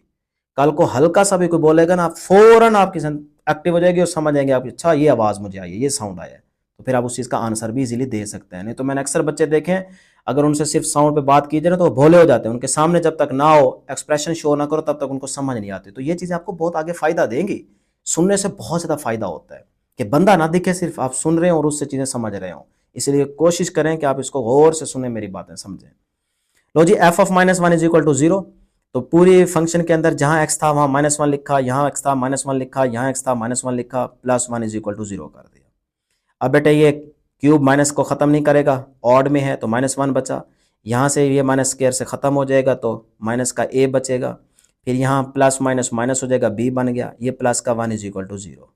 अब बेटे ये +1 -1 से कैंसिल हो जाएगा तो -a - b is equal to 0 बन गया। यहाँ से मैं माइनस ज़बरदस्ती कॉमा ले लेता हूँ, अंदर बचेगा a + b is equal to 0। दोनों तरफ माइनस से मल्टीप्लाई करें या कह लें कि उस माइनस को उधर ले जाएं तो एक ही बात खड़ी है, दोनों तरफ से मल्टीप्लाई कर दें तो माइनस माइनस प्लस हो जाएगा, इधर वाला माइनस लिखे ना लिखें 0 के साथ है, तो बहरहाल a + b क्या आ गया 0 के बराबर आ गया। ये बन गई क्वेश्चन नंबर 2। अब देखें अगर मैं इन दोनों इक्वेशंस को ऐड कर लूँ, ऊपर नीचे रखूँ तो फिर b से कैंसिल हो जाएगा, a मैं आराम से कैलकुलेट कर सकता हूँ। तो यही काम मैं अगले स्टेप में करूंगा कि दोनों को ऊपर नीचे रख के एक तरह से कह लें ऐड कर दूंगा, ठीक है। या फिर आप सिंपल ये भी कह सकते हैं कि भी ऊपर नीचे रख के हम देखेंगे क्या कुछ कैंसिल होता है नहीं होता, तो एक ही बात है। तो ये देखें पहली इक्वेशन ली 2a - b is equal to 6, दूसरी ली a + b is equal to 0। अब देखें अगर मैं सिंपल ऐड करूं, कोई साइन चेंज ना करूं, तो ये प्लस का b है, ये माइनस का b है, कैंसिल हो जाएगा। यहाँ से देखें ये प्लस का है, ये प्लस का है, तो 3a बन गया। यहाँ से 6 + 0 6 आ गया।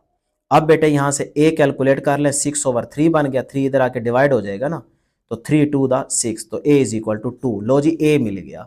अगर a आ चुका है तो किसी एक इक्वेशन में जाके a की वैल्यू पुट करें और b मिल जाएगा। तो मैं लेता हूँ इक्वेशन 2, छोटी है ना, तो now equation 2 becomes a + b is equal to 0। तो यहाँ पे a है वहाँ पे 2 पुट कर दें, क्योंकि a क्या आया है 2, तो 2 पुट कर दें plus b is equal to 0। तो b यहाँ पे अपनी जगह पे, 2 इधर जाके माइनस हो जाएगा, तो b इज इक्वल टू -2 आ गया। a आया 2 और b आया -2। लो जी आंसर आ गया। नेक्स्ट हमारा क्वेश्चन है क्वेश्चन नंबर 6। क्वेश्चन नंबर 6 में थोड़ी सी तवज्जो देनी है, थोड़ा सा ऐसे कह लें कि मुश्किल है, समझेंगे गौर करेंगे तो बहुत ही आसान लगेगा, नहीं समझेंगे तो फिर बहुत तकलीफ होगी आगे चल के। Find the domain and range of g of x is equal to x + 2 divide by 3 - x। ये हमें g of x फंक्शन दिया गया है, इसमें वो कहते हैं आपने डोमेन और रेंज को फाइंड आउट करना है। हालांकि अभी करके आ रहे हैं लेकिन यहाँ पे थोड़ा सा आपको समझना पड़ेगा, कुछ चीजें आपके लिए न्यू हो सकती है। तो पहले डोमेन निकालते हैं। अब देखिए डिनोमिनेटर में वैल्यू आ रही है, तो मैंने कहा था कि डिनोमिनेटर में अगर कोई वैल्यू आ रही है तो आपने कोशिश करनी है कि फंक्शन को अनडिफाइन नहीं होने देना। तो अब आप खुद सोचें यहाँ x की जगह कौन सा ऐसा मैं एलिमेंट या नंबर लूं, रियल नंबर, जिसकी वजह से ये फंक्शन अनडिफाइन हो रहा है, तो वो नहीं आने देना, ताकि उसका पहले पता लगा ले। तो यहाँ पे क्या हो 3, अगर मैं यहाँ 3 पॉजिटिव ले लेता हूं तो वो इससे कैंसिल हो जाएगा, something over 0 is called infinity, something over 0 is called infinity, function तो अनडिफाइन हो गया, इससे हमने बचना है। तो इसका मतलब मैं यहाँ पे 3 नहीं ले सकता, उसके अलावा जो मर्जी नंबर पुट करेंगे फंक्शन अनडिफाइन नहीं होगा। तो फिर वही मेरी डोमेन बन जाएगी कि वो रियल नंबर में है लेकिन रियल नंबर में 3 नहीं आना चाहिए, 3 आ गया तो फंक्शन अनडिफाइन हो जाएगा। तो वही बात लिख दें, देखें domain is equal to r real number minus आगे क्या है 3, यानी कि इस r में से इस 3 को निकाल दें, बाकी जितने भी रियल नंबर बनेंगे वो आप पुट कर सकते हैं, वो आपकी डोमेन बन जाएगी। बात समझ रहे कितना आसान था। तो उसमें r में से 3 निकाल दें, माइनस कर दें, मतलब निकाल दें, इसके अलावा जो भी नंबर पुट करेंगे फंक्शन अनडिफाइन नहीं होगा, करके देख लें, ये आपकी बन गई डोमेन। क्लियर। अब आ जाए रेंज, रेंज मैंने लिखी है ये। अब बच्चे पूछते हैं सर ये -1 कैसे आया, कहां से आया। इसके लिए ना थोड़ा सा आपको एक स्टेप समझना पड़ेगा कि आपको x की वैल्यू निकालनी पड़ेगी, सही है, उससे पता चलेगा। तो ये देखिए, जो कुछ आपको फंक्शन गिवन है उसको आप y के इक्वल पुट कर दें, सही है, आउटपुट है ना हमारी y, f of x y के इक्वल था, तो वही चीज यहां पे देखें, g ऑफ x ये गिवन है ना, तो इस सारी चीज को ना बेटे y के इक्वल पुट कर दें। ये देखें, लेट करते हैं y is equal to x plus 2 over 3 minus x है। अब यहां से हमें x निकालना है, ठीक है, उससे पता चलेगा रेंज का। तो ये देखें, y अपनी जगह पे, ये सारी चीज डिवाइड हो रही है, इधर आके y के साथ मल्टीप्लाई हो गई, x प्लस 2 अपनी जगह पे। अब इस y को 3 से मल्टीप्लाई किया 3y, फिर y को इसके साथ तो xy आ गया, और x plus 2 as it is. 3y ये प्लस का 2 है, इधर आके माइनस कर गया, ये माइनस का xy है, उधर जाके प्लस हो गया, ठीक है यहां तक। अब 3y माइनस 2, यहां से देखें दोनों में x आ रहे हैं ना कॉमन, x कॉमन ले लें, अंदर बचेगा 1 प्लस y। तो यहां से हमें x चाहिए, x को अपनी जगह पे रहने दें, ये 1 प्लस y पूरी चीज, सही है, ये पूरा फैक्टर यहां पे जाके डिवाइड हो जाएगा, ये x निकल आया। अब सोचें कि अगर आपने x का फंक्शन या x की वैल्यू अनडिफाइंड नहीं होने देनी, तो फिर यहां पे कौन सा नंबर नहीं आना चाहिए, क्योंकि अब भी हमें देखें डिनोमिनेटर में x की वैल्यू आ रही है, तो हमने यहां पे इसको x को अनडिफाइंड नहीं होने देना। तो फिर इसका मतलब y की जगह कौन सा नंबर मैं पुट करूं जिसकी वजह से ये अनडिफाइंड हो जाए, वो नहीं आना चाहिए, ये पता लगाएं। तो देखें यहां 1 है, y की जगह -1 नहीं आना चाहिए। अगर -1 आ गया तो -1 प्लस 1 से कैंसिल हो जाएगा, 0 बन जाएगा, something over 0 is called infinity. तो उससे तो हमने बचना है, तो लिहाजा यहां -1 नहीं आना चाहिए। तो फिर यही हमारी क्या है, रेंज। तो फिर यहां -1 नहीं आना चाहिए, बाकी जो मर्जी नंबर आ जाए वो रियल नंबर में एग्जिस्ट करेगा। तो फिर यही रेंज में लिख दें, देखें रेंज इज इक्वल टू, भाई आर में से निकाल दें, नहीं आना चाहिए क्या, -1, -1 यहां नहीं आना चाहिए। अगर आ गया तो फंक्शन अनडिफाइन हो जाएगा। तो वही बात यहां पे लिख दी है कि आर में से -1 निकाल दें, उसके अलावा जो मर्जी नंबर पुट करें वो आपकी रेंज होगी। बात समझ आई ना, तो ये आपकी डोमेन बन गई, रेंज बन गई। अब इसी बात को आप ये भी लिख सकते हैं कि set of all real number except 3, इसके लिहाज से तो ये आपका आंसर है, ठीक है। एक और अंदाज भी है कि माइनस इन्फिनिटी -1 प्लस इन्फिनिटी, के मतलब आप -1 से पॉजिटिव इन्फिनिटी तक कोई भी नंबर पुट कर सकते हैं, देखिए ना, -1 से पॉजिटिव तक आप कोई भी नंबर पुट कर सकते हैं, ठीक है ना। तो उसके बाद लेकिन डोमेन में याद रहे कि वो 3 आएगा, रेंज की मैं बात कर रहा हूं, आउटपुट की। इसी तरह से -1 टू माइनस इन्फिनिटी, तो इसी बात को हमने इस तरह से लिख दिया, बाकी कुछ भी नहीं किया, कि -1 से आप बेटे माइनस इन्फिनिटी तक भी जा सकते हैं, और उसमें पॉजिटिव इन्फिनिटी तक भी नंबर हो सकता है। तो एक दफा माइनस इन्फिनिटी के साथ लिख दें, एक दफा -1 को पॉजिटिव इन्फिनिटी से लिख दें। तो ये आपका फाइनल आंसर है, चाहे यहां तक लिखें चाहे यहां तक छोड़ दें, आपको नंबर मिल जाएंगे। क्वेश्चन नंबर 7 कहते हैं, ये भी इंपॉर्टेंट है, याद रहे, लॉन्ग शॉर्ट हर लिहाज से ये इंपॉर्टेंट है। मैं यहां लिख देता हूं, लॉन्ग भी आ सकता है, शॉर्ट भी आ सकता है, लेकिन ज्यादा चांसेस लॉन्ग के हैं, ठीक है ना। A stone falls from a height of 60 metre on the ground, the height h after x seconds is approximately given by the h of x 40 minus 10x square. क्या कह रहे हैं, कहते हैं एक पत्थर है जिसको हमने एक सर्टन हाइट से नीचे की तरफ गिराया है, हाइट कितनी दे दी उसने, 60 मीटर, इतनी हाइट से एक पत्थर को नीचे गिराया गया है, ठीक है, वो ग्राउंड की तरफ जा रहा है। The height h after x seconds, यानी कि सेकंड्स, टाइम गुजरने के साथ साथ सेकंड्स में टाइम गुजरता चला जा रहा है, उसके हिसाब से आपने h को फाइंड आउट करना है कि 1 सेकंड के बाद कितनी हाइट होगी, सपोज करें 2 सेकंड के बाद कितनी हाइट वो अटेन कर लेगा, कवर कर लेगा, या बाकी कितनी पीछे बची होगी। इस तरह से आपने टाइम के गुजरने के साथ साथ हाइट कैलकुलेट करते जाना है। और फंक्शन हमें ये दिया गया h of x is equal to 40 minus 10x square. कुछ भी नहीं करना, बहुत ही सिंपल काम है, जो टाइम हमें मेंशन करेगा वो पार्ट्स के अंदर, उसी के हिसाब से पुटिंग करते जाएं, आंसर आते जाएंगे x के। तो ये देखें पहला पार्ट कहता है what is the height of the stone when, आपने हाइट कैलकुलेट करनी है जब x क्या हो 1 सेकंड, मतलब x को टाइम कह रहा है पहला सेकंड, जब पहला सेकंड गुजरे तो आपने हाइट बता देनी है कि उसने कितनी कवर कर ली स्टोन ने। फिर जब 1.5 सेकंड गुजरेंगे तो उसने कितनी हाइट कवर कर ली। इसी तरह से जब उसके 1.7 सेकंड गुजरेगा तो उसने कितनी हाइट या डिस्टेंस कवर कर लिया, ठीक है। इस तरह से आपने 3 स्टेप्स फाइंड आउट कर लेना है। फिर बी में क्या कह रहा है, सेकंड पार्ट में, when does the stone strike the ground, यानी कि कितनी टाइम के बाद, कितनी देर के बाद जाके वो ग्राउंड को हिट करेगा। इतने इतने टाइम पे तो आपने उसको डिस्टेंस बता देना है, हाइट बता देनी है कैलकुलेट करके, लेकिन वो ग्राउंड को पत्थर जाके कब स्ट्राइक करेगा, कितने टाइम के बाद जाके स्ट्राइक करेगा, ये आपने दूसरा पार्ट उसका फाइंड आउट करना है, ठीक है ना। तो बेटे सबसे पहले देखें जी, हमें एच चाहिए ए के लिए, बी के लिए, सी के लिए। मतलब ए पार्ट में कह रहा है for x is equal to 1 second, तो 1 सेकंड के लिए कितना स्टोन डिस्टेंस कवर कर चुका है वो हमने मालूम करना है। तो पहले फंक्शन लिखें h of x is equal to 40 minus 10, x की जगह बेटे क्या लगा देंगे, ये वाला 1, तो ये 1 लगा दिया, ये मैंने फंक्शन लिखा हुआ है ना, एक्स की जगह मैंने क्या लिख दिया, 1 लिख दिया। अभी हम बात कर रहे हैं for x is equal to 1।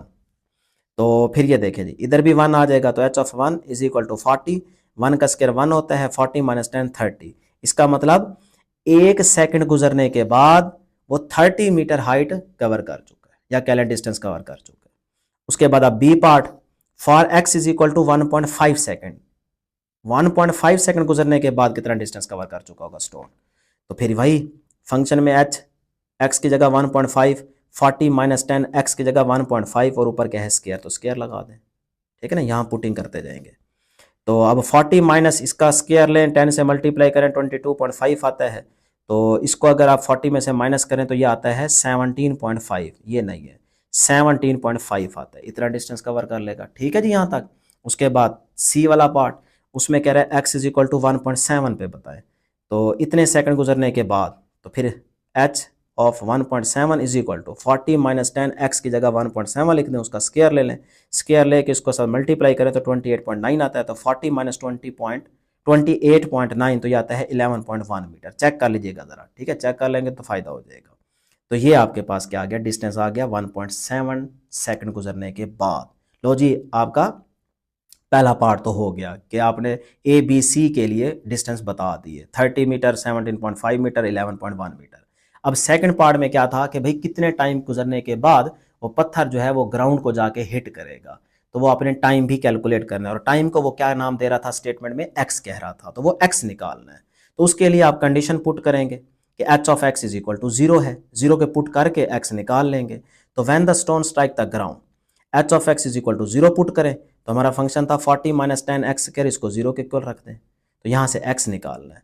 तो भाई ये माइनस का 10 एक्स स्क्वायर उधर जाके प्लस हो जाएगा, तो 40 is equal to 10 x square बन गया। यहाँ से एक्स स्क्वायर अपनी जगह पे, 10 इधर 40 के नीचे आके डिवाइड हो जाएगा, तो 10 4 दा 40, दोनों साइड पे क्या लेंगे स्क्वायर रूट, ये देखें ना x square is equal to 4 बन गया ना। अब यहाँ पे स्क्वायर रूट लेंगे, तो बेटा ये अगले स्टेप में देखिएगा, taking square root on both side, तो इधर भी स्क्वायर रूट ले ली, इधर भी स्क्वायर रूट ले ली, ये इससे कैंसिल हो जाएगी, और यहाँ पे प्लस माइनस 2, क्योंकि 4 की स्क्वायर रूट क्या होती है 2, तो x is equal two plus minus करके 2 सेकंड, ये आपका आंसर आ गया। लेकिन ये क्या है, ये तो है टाइम, और टाइम कभी भी नेगेटिव में नहीं होता, याद रखिएगा, टाइम इज नेवर नेगेटिव। तो टाइम कभी भी नेगेटिव में नहीं हो सकता, टाइम पीछे जा सकता है कभी भी नहीं, तो इसीलिए हमारा आंसर सिर्फ +2 होगा। तो x is equal to 2 second, ये है आपका असल आंसर, मतलब 2 सेकंड गुजरने के बाद स्टोन जो है वो ग्राउंड को जाके हिट करेगा। क्लियर है। अब आ जाए क्वेश्चन नंबर 8। क्वेश्चन नंबर 8 भी इंपॉर्टेंट है, जिस तरह से पहले अभी हम डोमेन रेंज फाइंड आउट करके आ रहे हैं, ये भी उसी तरह से, लेकिन यहाँ पे भी थोड़ी सी तवज्जो देनी पड़ेगी, आसान है। क्वेश्चन नंबर 8 में कह रहा है कंसीडर द फंक्शन, ये हमें फंक्शन दिया गया है। पहला पार्ट में कह रहा है determine the domain and range of F of X, इसकी डोमेन और रेंज आपने फाइंड आउट करनी है। तो पहले कर लेते हैं, F of x is equal to 3x minus 5 है ना। अब डोमेन एफ ऑफ एक्स की डोमेन निकालते हैं। बेटा ये तो सीधी इक्वेशन है, हमने स्क्वायर रूट में माइनस नहीं आने देना और फंक्शन को अनडिफाइंड नहीं होना देना, तो उसके लिए तो डिनोमिनेटर वाली वैल्यू चाहिए। तो ये तो सीधी इक्वेशन है, तो यहाँ पे जो मर्जी नंबर पुट कर दे, रियल नंबर, तो आंसर रियल नंबर में भी आएगा, रेंज उसकी रियल नंबर में एग्जिस्ट करेगी। तो फिर डोमेन में आप लिख दें माइनस इन्फिनिटी से इन्फिनिटी, लेकिन याद रहे ये ओपन ब्रैकेट यूज करेंगे, मतलब ये इन्फिनिटी नहीं पुट कर देना, इसके अंदर अंदर जो भी आपका रियल नंबर है वो आप पुट कर सकते हैं, सही है ना। ओपन ब्रैकेट का मतलब यही है कि ये यूज नहीं हो रहे, इसके अलावा इसके अंदर अंदर जो भी आ रहे हैं, तो एक रेंज सेट हो गई एक तरह से। तो आर यहाँ पे क्या है बेटे, मतलब जो भी नंबर पुट करेंगे वो रियल नंबर एग्जिस्ट करेगा, तो वो मैंने लिख दिया इक्वल टू आर, तो वो आपका जो भी होगा वो रियल नंबर में ही नंबर एग्जिस्ट करेगा। इसी तरह से जो रेंज में आंसर आएगा वो भी एक रियल नंबर होगा, तो वो भी आप लिख दें आर। तो ये आपकी डोमेन है, ये आपकी रेंज है। लो जी, पहला पार्ट हो गया।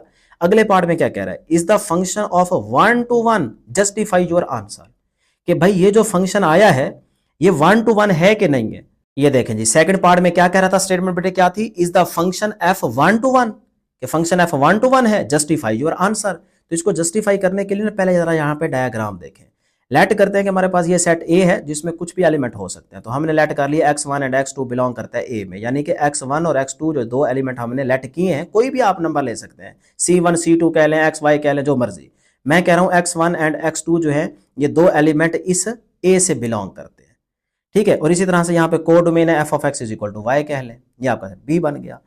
अब याद रहे, अगर आप x1 x2 ये दो एलिमेंट लेट कर रहे हैं तो फिर इनका जो फंक्शन होगा वो एक दूसरे को क्या होना चाहिए, इक्वल होना चाहिए। तो फिर ये देखें, such that F of x1 is equal to F of x2, ये मेरी बन गई क्वेश्चन नंबर 1। ठीक है।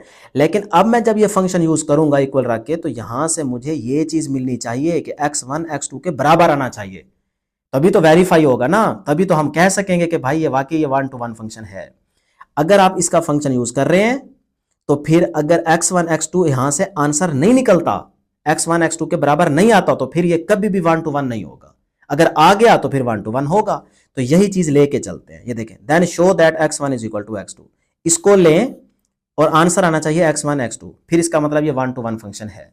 तो फिर बेटा ये देखें, ये ना f of x1, तो हमें फंक्शन क्या दिया गया था, 3x माइनस 5, 3x माइनस 5, ये क्वेश्चन में दिया गया स्टेटमेंट में। अब जहां x है इसको देखते हुए x1 वहां लिख दें। तो ये देखें, x की जगह x1 आ गया माइनस का 5 इज इक्वल टू यहाँ x2 है, तो फिर x की जगह क्या आ जाएगा, x2, और ये आ गया आपके पास फंक्शन में क्या है, -5, तो ये -5 आ गया। पुटिंग कर दी। अब बेटे यहाँ पे देखें जरा, ये माइनस का 5, ये भी माइनस का 5, ये इधर आके प्लस हो जाएगा, या कह ले ये उधर जाके प्लस हो जाएगा, एक ही बात है। या फिर साइन अगर दोनों के सेम हो और दोनों एक दूसरे की साइड पे आ रहे हो तो वो वैसे ही कैंसिल आउट हो जाते हैं। क्लियर। यहां से बचा 3x1, इधर से बचा 3x2, अब 3 इधर भी है इधर भी है तो कैंसिल हो जाएगा, तो x1 is equal to x2 आ गया। तो इसका मतलब भाई वाकई ये जो गिवन फंक्शन था ये 1 to 1 फंक्शन है, तो यहां पे लिखते हैं। ठीक है, सेकंड पार्ट हो गया। थर्ड पार्ट क्या था, थर्ड पार्ट में कह रहा है is the function f onto if the codomain is all real numbers, यानी कि कोडोमेन सारे के सारे आपके पास जितने भी एलिमेंट आ रहे हैं वो सारे रियल नंबर में आ रहे हैं।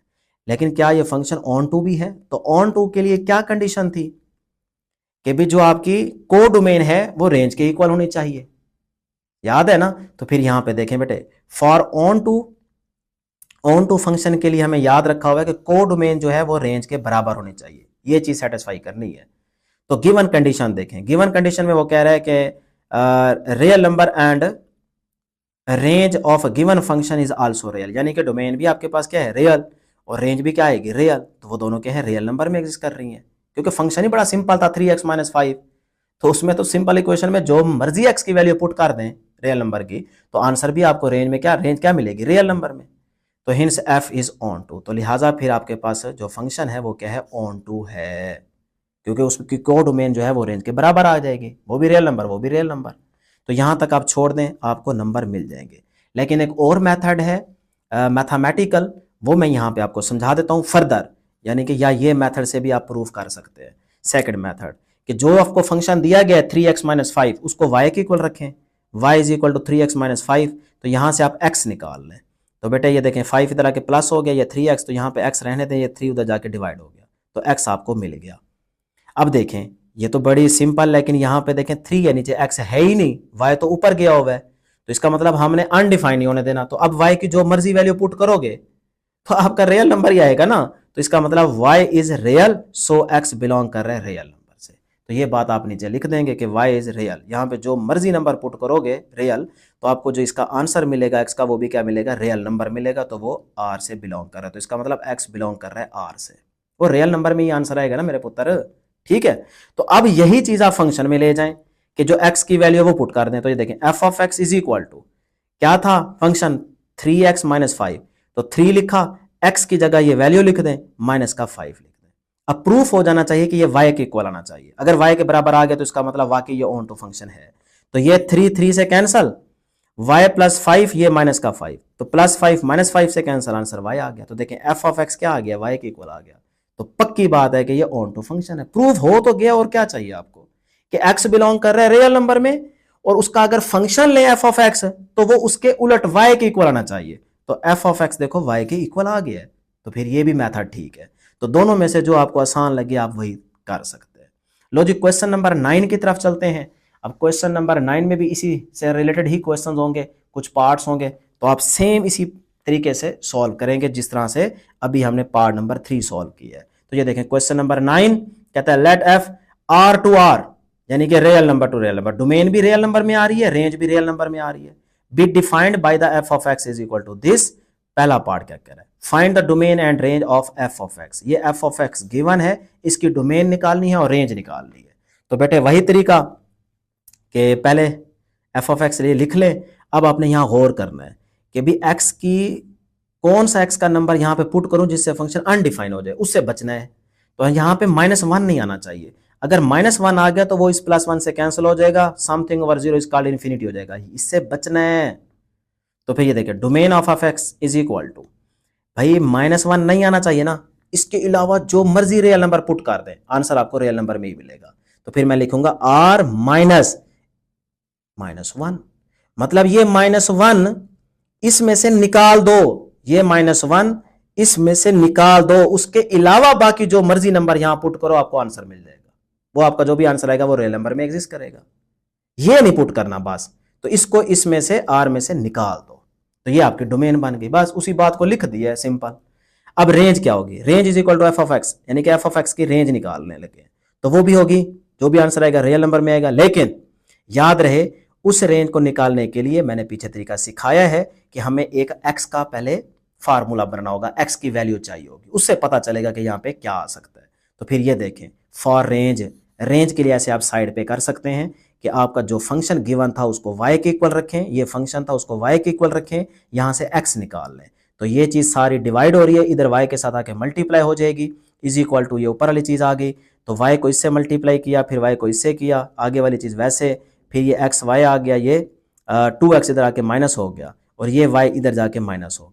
ठीक है बेटा यहाँ तक। अब यहाँ से देखें दोनों में x आ रहा है, x कॉमन ले लें, y -2 अंदर रहेगा और ये एज इट इज, यहाँ से x अपनी जगह पे, ये सारी चीज मल्टीप्लाई हो रही है, इसके नीचे जाके डिवाइड हो जाएगी, ये x मिल गया, यहाँ से पता चलेगा रेंज का। अब देखें फंक्शन अनडिफाइन नहीं होने देना, तो y की यहाँ क्या वैल्यू लूं कि फंक्शन अनडिफाइन हो जाए, इन्फिनिटी हो जाए, तो भाई यहाँ y के लिए 2 नहीं आना चाहिए, अगर +2 आ गया तो वो +2 इस -2 से कैंसिल हो जाएगा, 0 बन जाएगा, something over 0 is called infinity, तो x क्या हो जाएगा इन्फिनिटी, इससे तो बचना है, तो यहाँ +2 नहीं आना चाहिए। तो वही बात आप यहां लिख दें कि भाई range of x is equal to r में से 2 को निकाल दो, ये 2 नहीं आना चाहिए, इसके अलावा जो मर्जी आप नंबर पुट करेंगे वो रेंज में आपका लाई कर रहा होगा, यहां जो मर्जी पुट करेंगे -1 के अलावा, उससे जो भी आंसर आएगा रेंज में वो भी रियल नंबर में एग्जिस्ट करेगा, लेकिन 2 के अलावा जितने भी नंबर आएंगे वो आपके रियल नंबर में एग्जिस्ट कर रहे होंगे और वो आपकी रेंज होगी। तो यहां तक ये आपका आंसर है। तो रेंज को निकालेंगे आप इस तरह से, ठीक है, और डोमेन में आप फटाफट इस फंक्शन के लिहाज से देख के मेंशन कर देंगे, कितना आसान था। अब आ जाएंगे सेकंड पार्ट में कह रहा है determine whether F of x is onto, यानी कि ये जो फंक्शन दिया गया है ये ऑन टू फंक्शन है कि नहीं है। तो ऑन टू फंक्शन के लिए हमने अभी बताया है कि को डोमेन जो है वो रेंज के बराबर होनी चाहिए, यानी कि जो भी आपका सेट बी हो उसमें अगर ये 1 2 3 तीनों यूज हो रहे हो तो इसका मतलब फिर को डोमेन जो है वो रेंज के बराबर होगी। ये सेट ए है ए बी सी और ये सेट क्या है बी, तो जो को डोमेन होगी ना उसके सारे के सारे एलिमेंट यूज होने चाहिए, तो फिर इसका मतलब होगा को डोमेन जो है वो रेंज के बराबर है।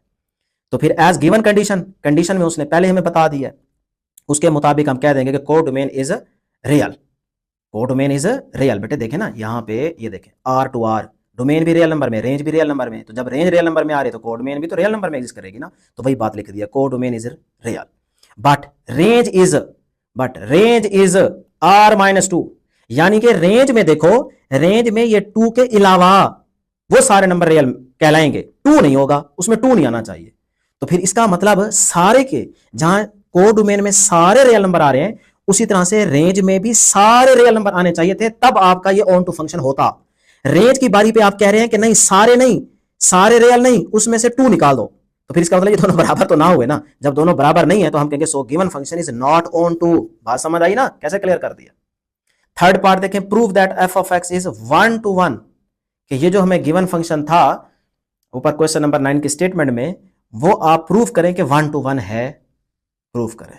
तो फिर यहां पे देखें हम वही तरीका लेट करेंगे कि हमारा सेट ए में से 2 एलिमेंट x1 x2, फिर सच दैट उनका फंक्शन बराबर रखेंगे, फंक्शन ये देखें बराबर कर दिया, x1 की वैल्यू पुट कर दें, यानी कि ये जो आपके पास फंक्शन था ना गिवन, ये वाला जहां x नजर आ रहा है वहां एक दफा x1 पुट करेंगे और f2 के लिए वहां पे 2 पुट करेंगे। तो यहाँ पे x1 है तो 1 1 पुट कर दें, यहाँ 2 है तो 2 2 पुट कर दें, ठीक है। यहाँ पे पुटिंग हो गई, यहाँ देखें 1 है तो 1 1 पुटिंग कर दें, यहाँ 2 था तो 2 2 पुटिंग कर दें गिवन फंक्शन में।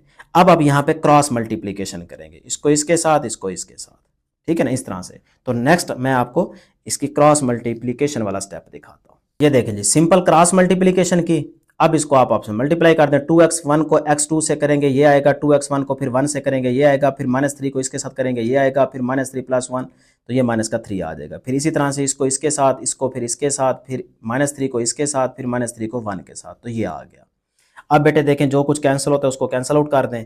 ये 2x1 x2 है प्लस का, ये भी प्लस का कैंसिल हो जाएगा। अच्छा उसके बाद देखें ये -3 है, ये भी -3 है, दोनों साइड पे ये भी कैंसिल हो जाएगा।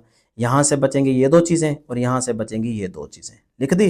अब देखें 2x1, ये जो x1 माइनस का है इस साइड पे आके प्लस हो गया, और ये -3x2 है तो ये इधर जाके प्लस हो गया, यानी कि 2 वाले अलग कर दिए, 1 वाले अलग कर दिए। क्लियर। अब ये 3 + 2 5 हो गया, ये भी 3 + 2 5 हो गया, 5 से कैंसिल हो गया, x1 x2 के बराबर आ गया ना, तो फंक्शन लेके चले थे और उसके बाद जो नंबर हमने एलिमेंट लेट किए थे वो आपके प्रूफ हो गए, वो एक दूसरे के बराबर आ गए, तो भाई ये फिर आपका फंक्शन है, ये प्रूफ हो गया। उसने ये तो कहा था कि ये प्रूफ करें आप, तो ये प्रूफ हो गया।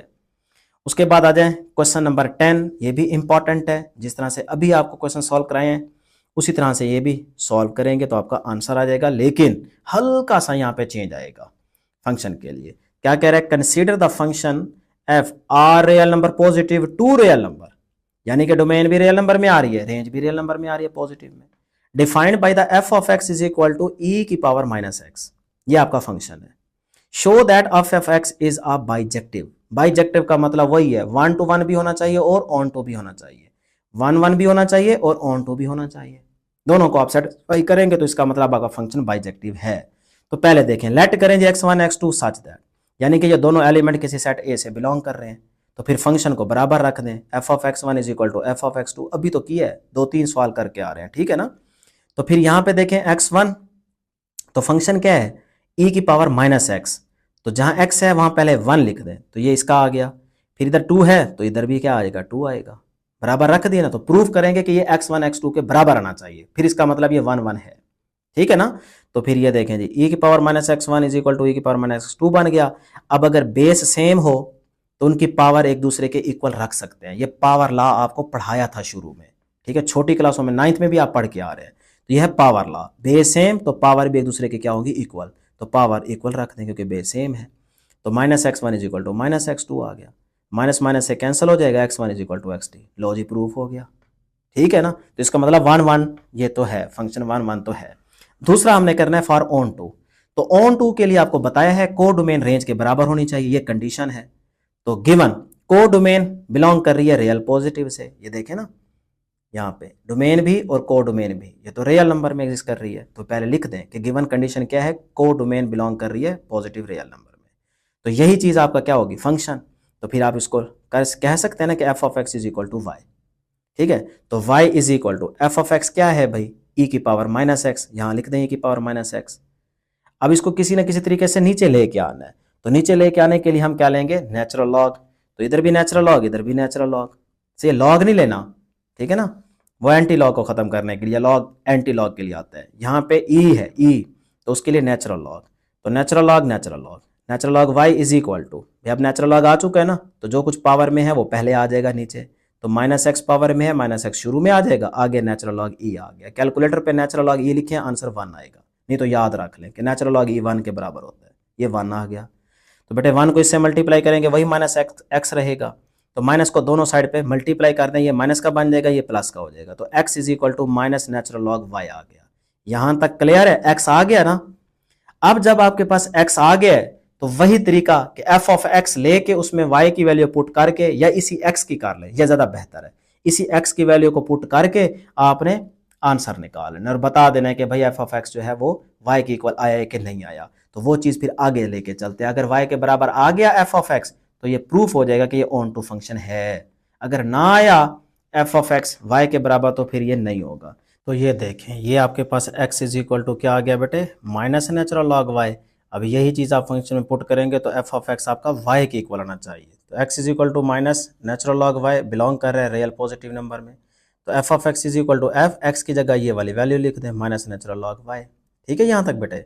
अब देखें यही फंक्शन हमारा क्या था, फंक्शन था जी f of x is equal to e की पावर -x, तो इसको फिर इक्वल रखें, इधर e आ गया, ऊपर क्या है माइनस, ये माइनस आ गया, आगे क्या है x, x की जगह लिख दें माइनस नेचुरल लॉग y, ये वाला क्लियर है। अब बेटे माइनस माइनस प्लस हो जाएगा, तो नेचुरल लॉग y e की पावर नेचुरल लॉग y। अब नेचुरल लॉग और ये एक दूसरे के दुश्मन होते हैं, कैंसिल हो जाएगा, y बचेगा। तो देखें एफ ऑफ एक्स आ गया ना y के बराबर, जो कि बिलोंग करेगा रियल पॉजिटिव नंबर में। यही तो हमें चाहिए था ना कि एफ ऑफ एक्स जो है वो y के इक्वल आना चाहिए, तो वो आ गया, और वो y पॉजिटिव रियल नंबर से बिलोंग करेगा। तो hence codomain is equal to range, तो फिर कोडोमेन रेंज के बराबर हुई। So f is onto function, ठीक है ना। तो अगर ऑन टू भी है और 1 1 भी है तो फिर ये क्या बन गया, बाइजेक्टिव बन गया। तो so F of x is bijective function. लो जी, ये आपका इंपॉर्टेंट क्वेश्चन था, क्वेश्चन नंबर 10। अब लास्ट क्वेश्चन है क्वेश्चन नंबर 11। सेम इसी तरीके से जैसे फॉर ऑन टू के लिए हमने प्रूफ किया, यहाँ पे भी वही चीज होगी। देखें क्या कहता है, let J R to R, यानी कि डोमेन भी रियल नंबर में और रेंज भी रियल नंबर से बिलोंग कर रही है, be given by G of x is equal to X की क्यूब माइनस 3x। ये हमें जी ऑफ एक्स का फंक्शन दिया गया है। Determine if G of x is injective. अब इंजेक्टिव का मतलब क्या है, वही 1 1 एंड सरजेक्टिव मतलब वही ऑन टू, वही बात कर रहा है जो अभी क्वेश्चन नंबर 10 में कर रहा था।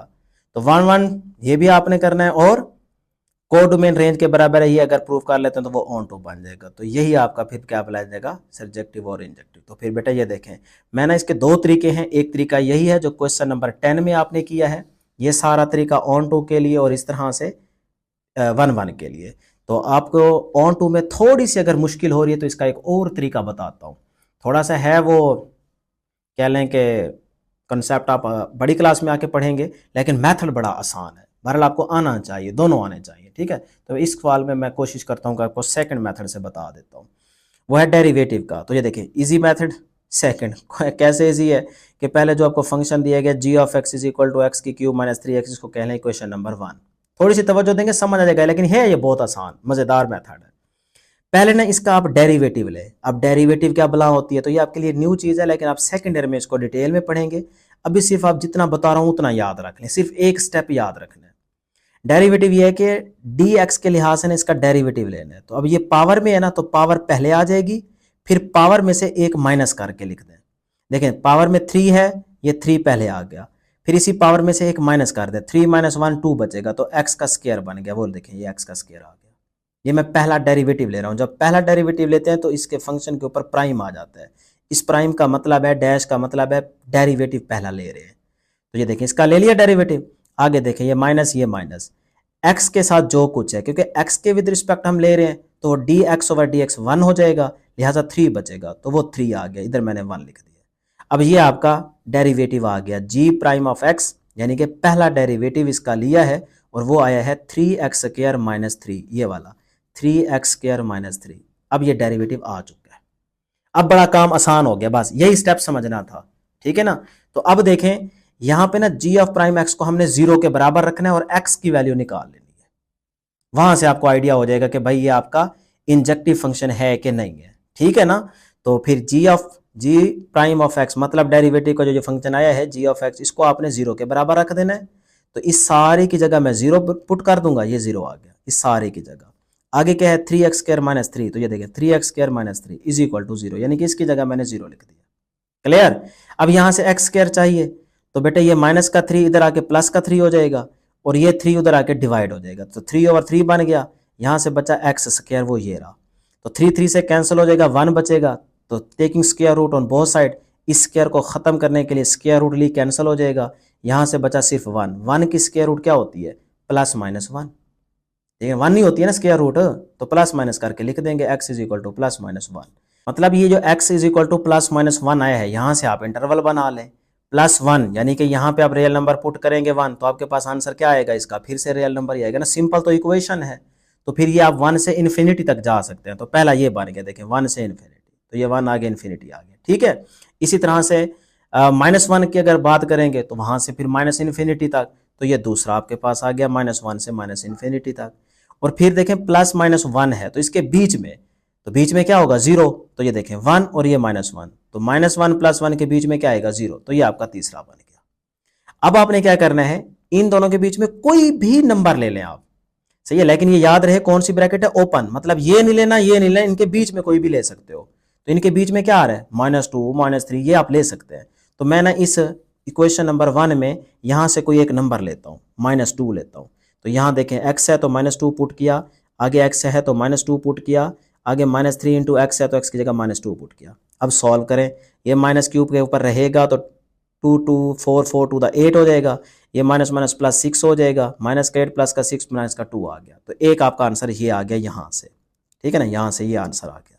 अब आ जाए इधर, इन दोनों के बीच में क्या नंबर है 0, तो 0 पुट कर दें यहाँ पे इक्वेशन 1 में। तो ये x है 0 पुट किया, इधर x है तो 0 पुट किया, आगे x है तो यहाँ 0 पुट किया, भाई 0 0 0 0 ही हो जाएगा, तो ये 0 आ गया, ये दूसरा आंसर आ गया। अच्छा तीसरा, यहाँ से भी कोई एक नंबर ले सकते हैं इन दोनों के बीच में, तो वो 2 ले लेते हैं, क्योंकि 1 से इन्फिनिटी है ना, तो 2 3 4 जो मर्जी ले ले, तो हम 2 ले लेते हैं। 2 लिया, यहाँ पुट किया इक्वेशन 1 में, फिर x की जगह भी 2 पुट किया, आगे 3 -3 इंटू एक्स है 2 पुट कर दिया, तो 8 बन जाएगा, माइनस का 6 आ गया, 8 - 6 आंसर 2 आया। अब यहाँ देखें ये प्लस का 2 आया। यहाँ से आपने क्या देखना है, क्या सीखना है, देखिए आप यहाँ पे गौर करें कि सेम सीक्वेंस नहीं आ रहा, यानी कि ना तो सारी वैल्यू पॉजिटिव चलती जा रही है और ना ही सारी वैल्यू नेगेटिव आ रही है। ये अगर सारी पॉजिटिव होती या सारी नेगेटिव होती फिर तो ये आपके पास इंजेक्टिव होता, लेकिन यहां देखें कभी नेगेटिव में आ रही है, कभी 0 हो रही है, कभी पॉजिटिव में आ रही है, सेम नहीं आ रही, जिसकी वजह से हम कह देंगे कि ये हमारा इंजेक्टिव नहीं है, ये है इंजेक्टिव की निशानी। एक तरीका क्वेश्चन नंबर 10 में सिखा दिया कि आप प्रूफ करेंगे f(x1 = f(2) रख के देखें x1 आता है कि x2 के बराबर कि नहीं आता। अगर आता है तो वो आपका है, अगर नहीं आता तो फिर बराबर नहीं होगा, फिर वो आपका 1 to 1 नहीं होगा।